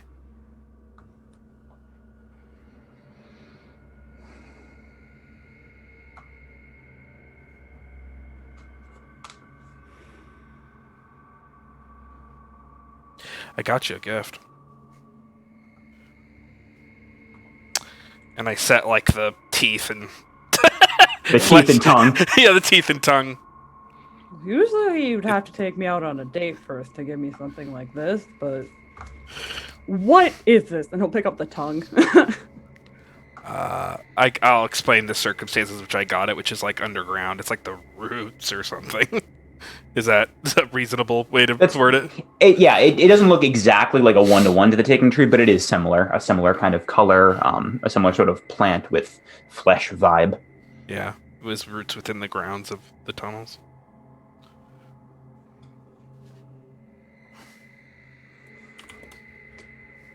I was hoping you could, like, identify its DNA.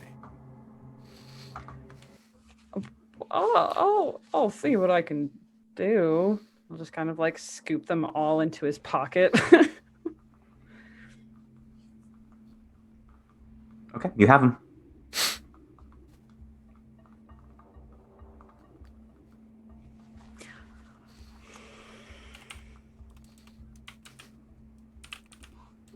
And around this time, as you scoop this tongue and teeth into your pocket, Darlene and Lucy walk back in holding the sword.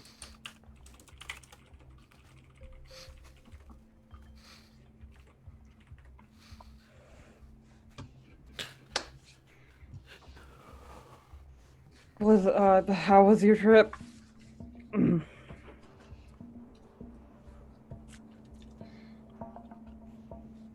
know, it was what we expected.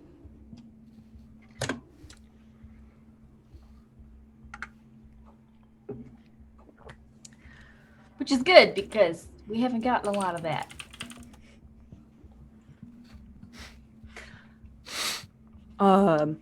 Is there anything on this? Is there anything about it that look now in hindsight? In hindsight, in all of your experiences, especially Hektor and Oak, I think upon looking at it, it's You see the blade, and Oak, you recognize the pommel as being the same coloration and shape and everything. What you both kind of, I think, after poring over it and studying it a little bit, you recognize there are some similarities to a weapon you saw a couple weeks ago. A mace that was destroyed in a procedure you both took place in. Some similar markings and energies. Was I as a player gone for this? Yes, I actually Was think this it during is. the dream? No. They would recognize it as having similar markings and energies as to the weapon that would denote a para-romantic bond. Oh. What was Iza's mace before it was destroyed. Oh. It has similarities to that. So are we supposed to assume that Nana was a pararomantic? She's got a pararomantic weapon. I don't know. She switched my books. Maybe she stole it from somebody. Okay. Did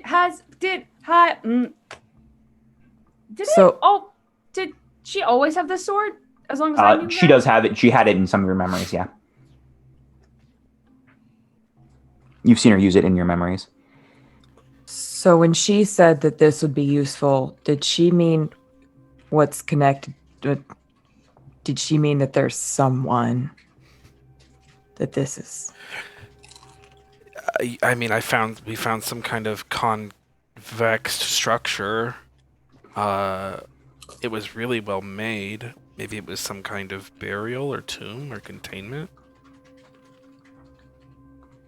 What would happen if we brought the sword down to where that thing is? Well, God. that was my plan. I left some blood and some earth there so I could track it again. My blood.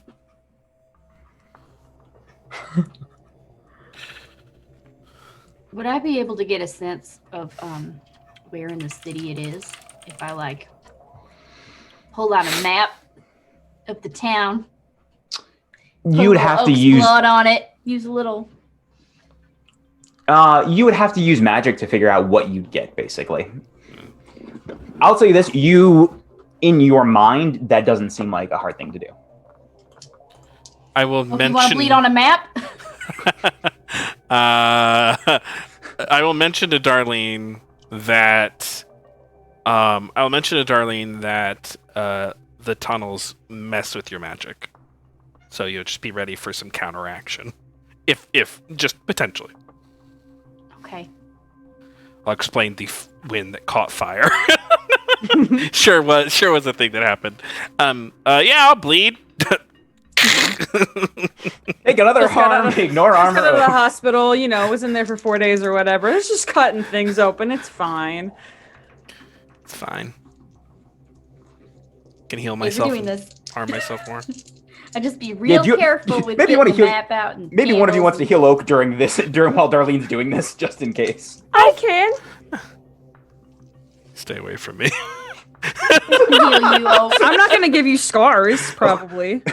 You'll just turn into a monster. Well, are you already? Or I'm already turning into a monster, so Are you already hurt at this point? I just have much? 2 harm. I'm all right. Okay, all right. I could heal that for you. Okay, yes, heal me, Hector. Thanks. Okay. Oh boy. Cool. I'll take care of that. Well, she does that.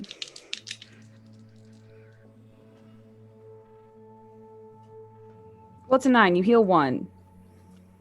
is there any negative? Just heals 1. I can either heal 1 harm or stabilize the injury, but Okay, he's not yeah. unstable, so. If 1 harm, you kind of sew it back up as he has bled You onto know this what? map. I'm realizing that we never did the scene with Darlene scrying on the fan before these two got back. You can do that if you Because I want was to. trying to think about You can do what if I get a +1 if the last thing I did was magic. But let's see. What did I just roll? Oh yes, the use magic. 11. 11. Magic. Okay. And you get some benefit. Here is what you get as Oak's blood is spilled on this map. The blood begins to spread out. just a little splattering, begins to spread out and create a circle. As it opens up, you see the stalactite clearly. Whatever sort of on a map, it doesn't show up. It does not denote any way, shape, or form where it is in the city, but you do now have a very clear line of sight to the stalactite.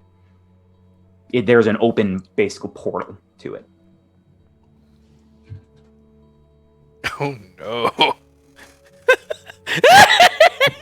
I'm like, so, per my previous email, the tunnels take your magic and they change it. Even sometimes for the good, sometimes for the bad. Yeah.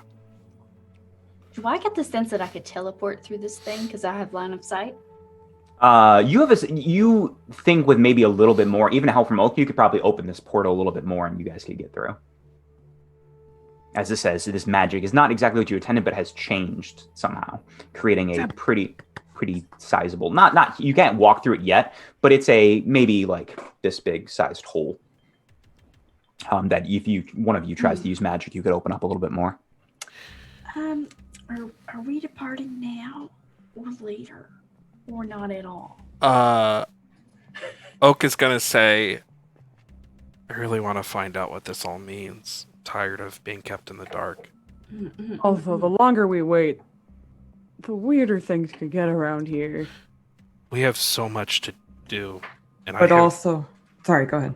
No, I haven't even gotten to cut my arm off yet.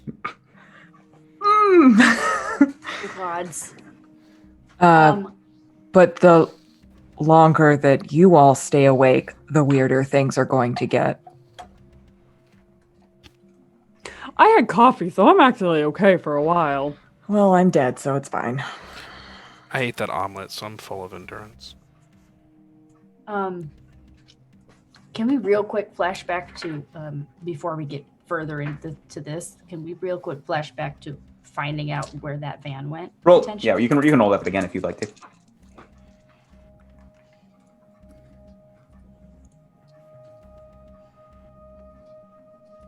I can't fail, but I do have a mixed success, I think. You can choose a glitch.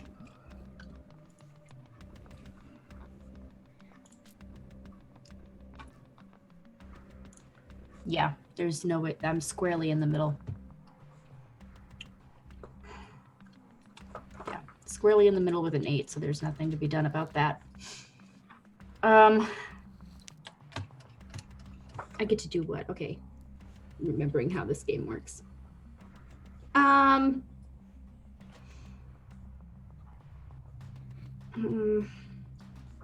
god, I don't want it to affect the storyline too much, considering this is a flashback thing, so I'm just going to say it's of short duration. Does that work? You get a brief glimpse. That's fine. You get a brief glimpse of like, I think you have like a pip of like where you kind of, I think this is before the map was bloodied and now has a hole in it. You had a kind of blip of what part of the city was it in, but as you try to focus more, you feel extreme pushback and you cannot focus much more on it as you are just shunted out. Yeah. Warded. So what's the narrowed down vicinity? It was in the northern part of town when you scryed on it. Just the northern like chunk. That's about as far as you got. Did it get any sense of movement, or was it? No, it was parked. Okay. Well, we have a general idea of where it went. Is that anywhere near where these tunnels are? What you've technically found two so far. There are two holes you know of in the city. One is in the woods if you're looking at, this is a circle at 1 o'clock in town where there was a tree, the taking tree died. And then you know the one by the lumberjack, which is closer to like 3 o'clock. Yep. Those are the two holes you know of. And then the van is like what? 11 o'clock? It's closer to like 12 o'clock, 11 o'clock. It's back this way a little bit. It's still north part of town, but it doesn't look like it's on a hole. Where's the cult? The cult is like 9 o'clock. Okay. So it's not there. What's in that area? It's once again, it's a kind of a general northern place. So it could be in the vicinity of the church. There is also It could be in the vicinity of Wood is around there. That's on the northern part of town. There is also the library is closer to like 5, 6 o'clock. Okay. So it's not the library anymore. That's kind of what you get. But it is possible that it's at the church. Possible, yeah. Where's the hospital? Hospital is closer to 7 o'clock. So not at the hospital, but possibly at the church, or possibly at something. Possibly. It's a pretty, once again, it's a pretty wide margin. It's the north part of town. So really anything from like 11 o'clock, like, well, even 10 o'clock to like 3. Like Yeah, 2 anything above 9 and 3. Yeah. It's a pretty wide space you got. Okay. All right. Okay. All right. And those tunnels are within that vicinity then? Some of them, yeah. The ones you found, yeah. Tunnels, as far as we're concerned, are everywhere. Correct. Right, Tunnels but the are the town. entrances. The entrances. Where's the high school? I think closer North? to 5 o'clock. No. It's where the lumberjack entrance was. Yeah. Right. But I thought that one was further north, but I guess It might be a little bit further north. Maybe I did say a little bit further north. I'll get you guys a map. But either way, you're not going to be able to clarify too much of where they are. With I'm just trying to figure out, like, if we're going to go into the area where it might, where that. No, I don't might think be. you know they're not below Earth from that roll, so you can tell they're not Okay. down, Yes, so. but like, are they parked nearby one of the entrances or some shit? I Not don't that know. you know of, but you Okay. couldn't really narrow that down. And I have no idea where the stalagmite is. No, you just have a clear path to it. Fuck. I don't like that. Let's go, let's go. Oak is gonna say, "I'm ready. Like I said, we have way too much to do, and we're running out of time. I'm running out of time. So can we please go through this and get this done?" Yeah. Okay. I'll widen the portal. Sure, roll it. Boop doo doo doo. 10. Yeah, you open enough where it's easily person sized. Just on like it's now encompassing this table. There's just this giant hole. Started by Darlene, so the edges are blood, but it's beginning to like crystallize and harden, and then softens again back into blood. Yeah. Anyway, becoming an ice demon. Oak dives in. Okay. He The says, rest of you. I basically just do that whole thing. I point at him like, "Let's get it done," and I just jump in. Okay. The rest of you. Put a little bit of Oak's blood into a little vial as like a tether to bring us back if we need to, leaving the map that he bled on here. Yeah. And then Rest of I you? guess we I'll are go in. going. Who's got the sword? Me, and I'm going in after Oak. Okay. Okay. You all jump into this portal. Wait, Yes. I am getting a flashlight and I'm Okay. bringing the shovel. Good. Flashlight and shovel, you have both as Lucy goes, hold, and then grabs them and hops back through. And some rope. And some rope. Sure. And you all jump in, and you are left with the sight that Lucy and Oak saw before. Hector, the sword is in your hands. Do we want to tie off so that we're all connected with this rope around our waists in case the thing happens? Step into the light.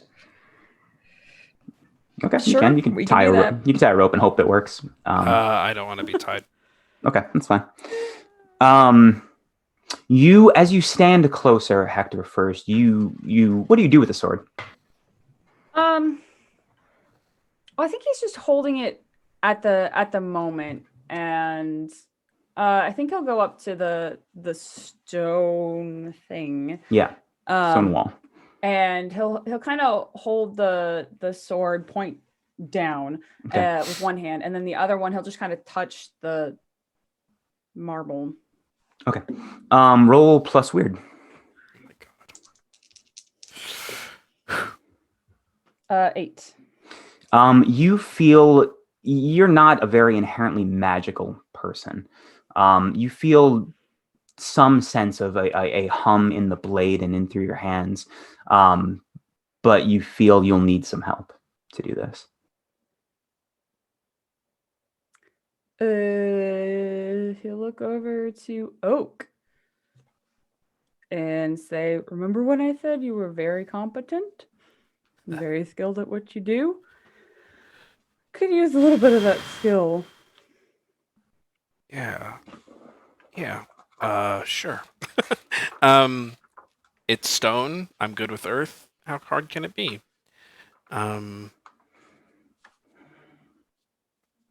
So yeah, I'm gonna I guess take the sword You can both or hold it. hold. These are- Okay, yeah, yeah. you can grab onto. I'll just hold it. Little Yeah. ghost here, and I'm gonna think of Dana, think of what she said, think of everything she's ever said to me, and I'm gonna juice Hector up. Okay, use magic. I'm Give like, me magic powers, please. yeah. I'm gonna say I've actually only ever heard of this being done, but I'm gonna give you magic powers. Very, very. Oh, so now you're doing theoretical sort of alterations of people too. That's very interesting. Yeah. 10. Good. God You bless you. feel the energy. You pulse through Oak and into you and into the blade, and in up through your body and into your hand. And what you all see is this stone, marble, granite wall begins to crack just a little bit where your hand is. And then it explodes inward, implodes. And you see bright light. You see amethyst crystals lining the entirety of this stadium-sized opening in front of you. And you feel the pulse of energy. You see the only thing immediately visible other than this amethyst crystals just spreading around entirely is a skeleton suspended in the direct center with charred bones. The other noticeable thing, other than the humanoid shape of this creature, is the dozens of tiny, long skeletons protruding from its head in almost a snake-like fashion, reaching to about here. There is a strange crystal with quartz and a smoky sort of light kind of shifting back and forth in its rib cage. And as you see this, Hector, your mind is assaulted with visions. You see static humanoid shapes beginning to clarify as they sit around a bonfire, beers in one hand, meat in another. You feel yourself running through the forest of Hallows. You see Gretchen in a room, vicious and beautiful, painting the room crimson with her blade. And as these visions, one after the other, assault you, we begin to fade to black. And we linger here in this blackness for a little bit, as stark white lettering appears across the screen. 30 years earlier. And when we come back, we will talk about your new characters and playbooks for this flashback arc.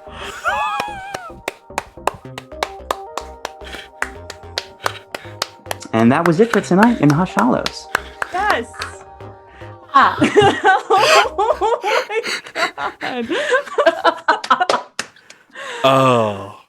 Ooh. Everyone got to say your name. Where you can find you in your favorite moment. Amazing. We'll start with Arlene. All right. Well, my favorite moment was that. You can choose another. Recency bias. Ooh. All right. Hi, I'm Alexis. You can find me at Fox Fanato on Twitters, and I live here. You can find me here tomorrow, where I'll be playing a little gnome with a big old sword and piecemealed armor, delving into a very weird place, fighting very strange enemies.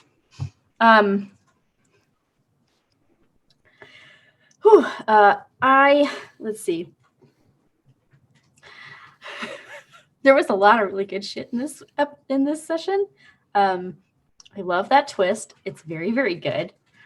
But I think, gosh, it was so like sad and so evocative when Emma described Lucy just sitting down, remembering about her mom, and like saying that she had started to cry by the time Oak found her, and just all of that.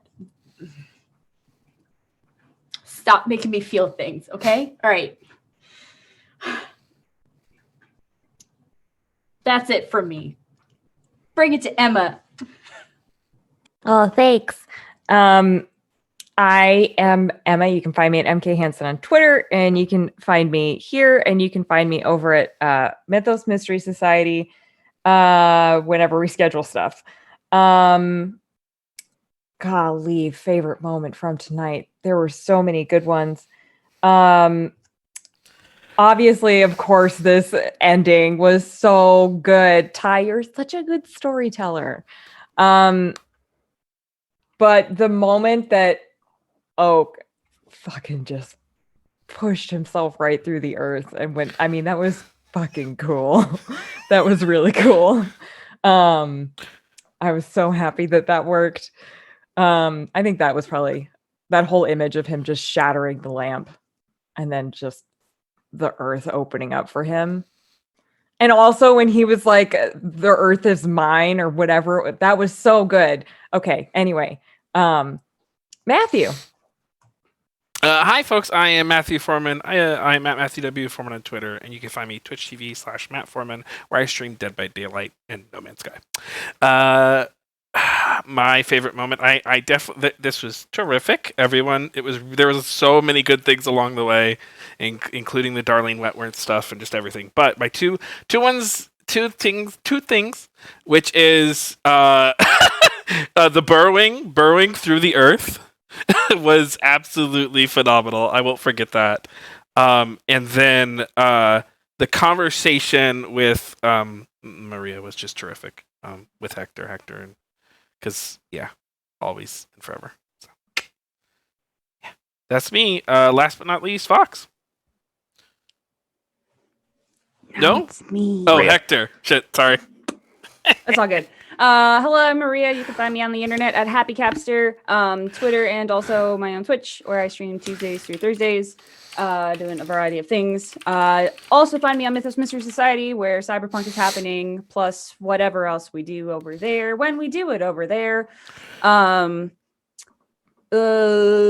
else am I doing? You can also follow what I do on Society Goblins on Twitter, where doing some last minute prep work to get our book physical copies. Probably won't happen this year, probably the beginning of next year, but we'll see. Maybe miracles will happen. Who knows? My favorite moments, to echo some that were already stated, the burrowing through the earth, because that was fantastic and epic. Emma made me cry because she started to cry in character. And walking into that like stadium-sized thing, not necessarily the 30-minute flashback thing, but as soon as you described who that skeleton, I knew exactly who it was. And I was like, oh no. And that was great. That moment of like knowing who it was and feeling sad. My heart. And you won't know who it is. Okay. I was like, did I miss something? No. God. And Ty. And I'm Ty. You can find me at Ballroom Brawler on Twitter. You can find me at Mythos Mystery Society, where we are in our Cyberpunk campaign. We are planning to do a couple different games probably in the next month or so for over Christmas break. I think Chris is going to run the next episode of the Annabelle arc. We're doing more Cyberpunk, and I think I'm going to do a community Monster Arts game just to keep on the tradition, despite the fact there were no cons this year. My favorite moment of tonight, other than everything everyone said was great. I love the burrowing, loved the earth is mine, loved just everyone doing magic and the magic being weird. That was a lot of fun. Everyone's different scenes where I just liked everyone's different scenes. Everyone's different scenes and everyone's fucky magic were my favorite parts. And that's it. End of session? End of session. Do we conclude the current mystery? Not really. We're kind of an interim. Do we save someone from certain death or worse? No, because it's each other. Oh, come on. It's each other doesn't count. Each You other doesn't suck. count. Do we learn should something count. new or important about the world? Yes. Yeah. And do we learn something new or important about one of the hunters? Yes. So you each get one. Okay. All right. Here we are. Are they on? Oh, they are. I have to build a new character. Mary. Okay. All right, folks. Yeah, so be on the lookout for our 1970s question mark monster of the week. 80s, really 80s. Oh, right. Yeah, 30. Yeah, math. Oh my God. And then thank you all so much for being here. We're going to go ahead and rate off the table. Be sure to follow the channel. If you're already following, consider subscribing. If you're already subscribed, consider getting subscription. We want to say thank you to Chris Teff Sings for the subscriptions and the bits tonight. Also, everyone who's in chat, Sheepish, Dysomist, Eli, Chase. Chase doesn't get credit, but... Get out of here, Chase. No, just because he co-owns the channel doesn't mean he has to be in chat. We appreciate everyone. Thank you all so much, and we will see you here next week for Monster of the Week, ? And then we'll see you tomorrow for Heart. Bye-bye. All right.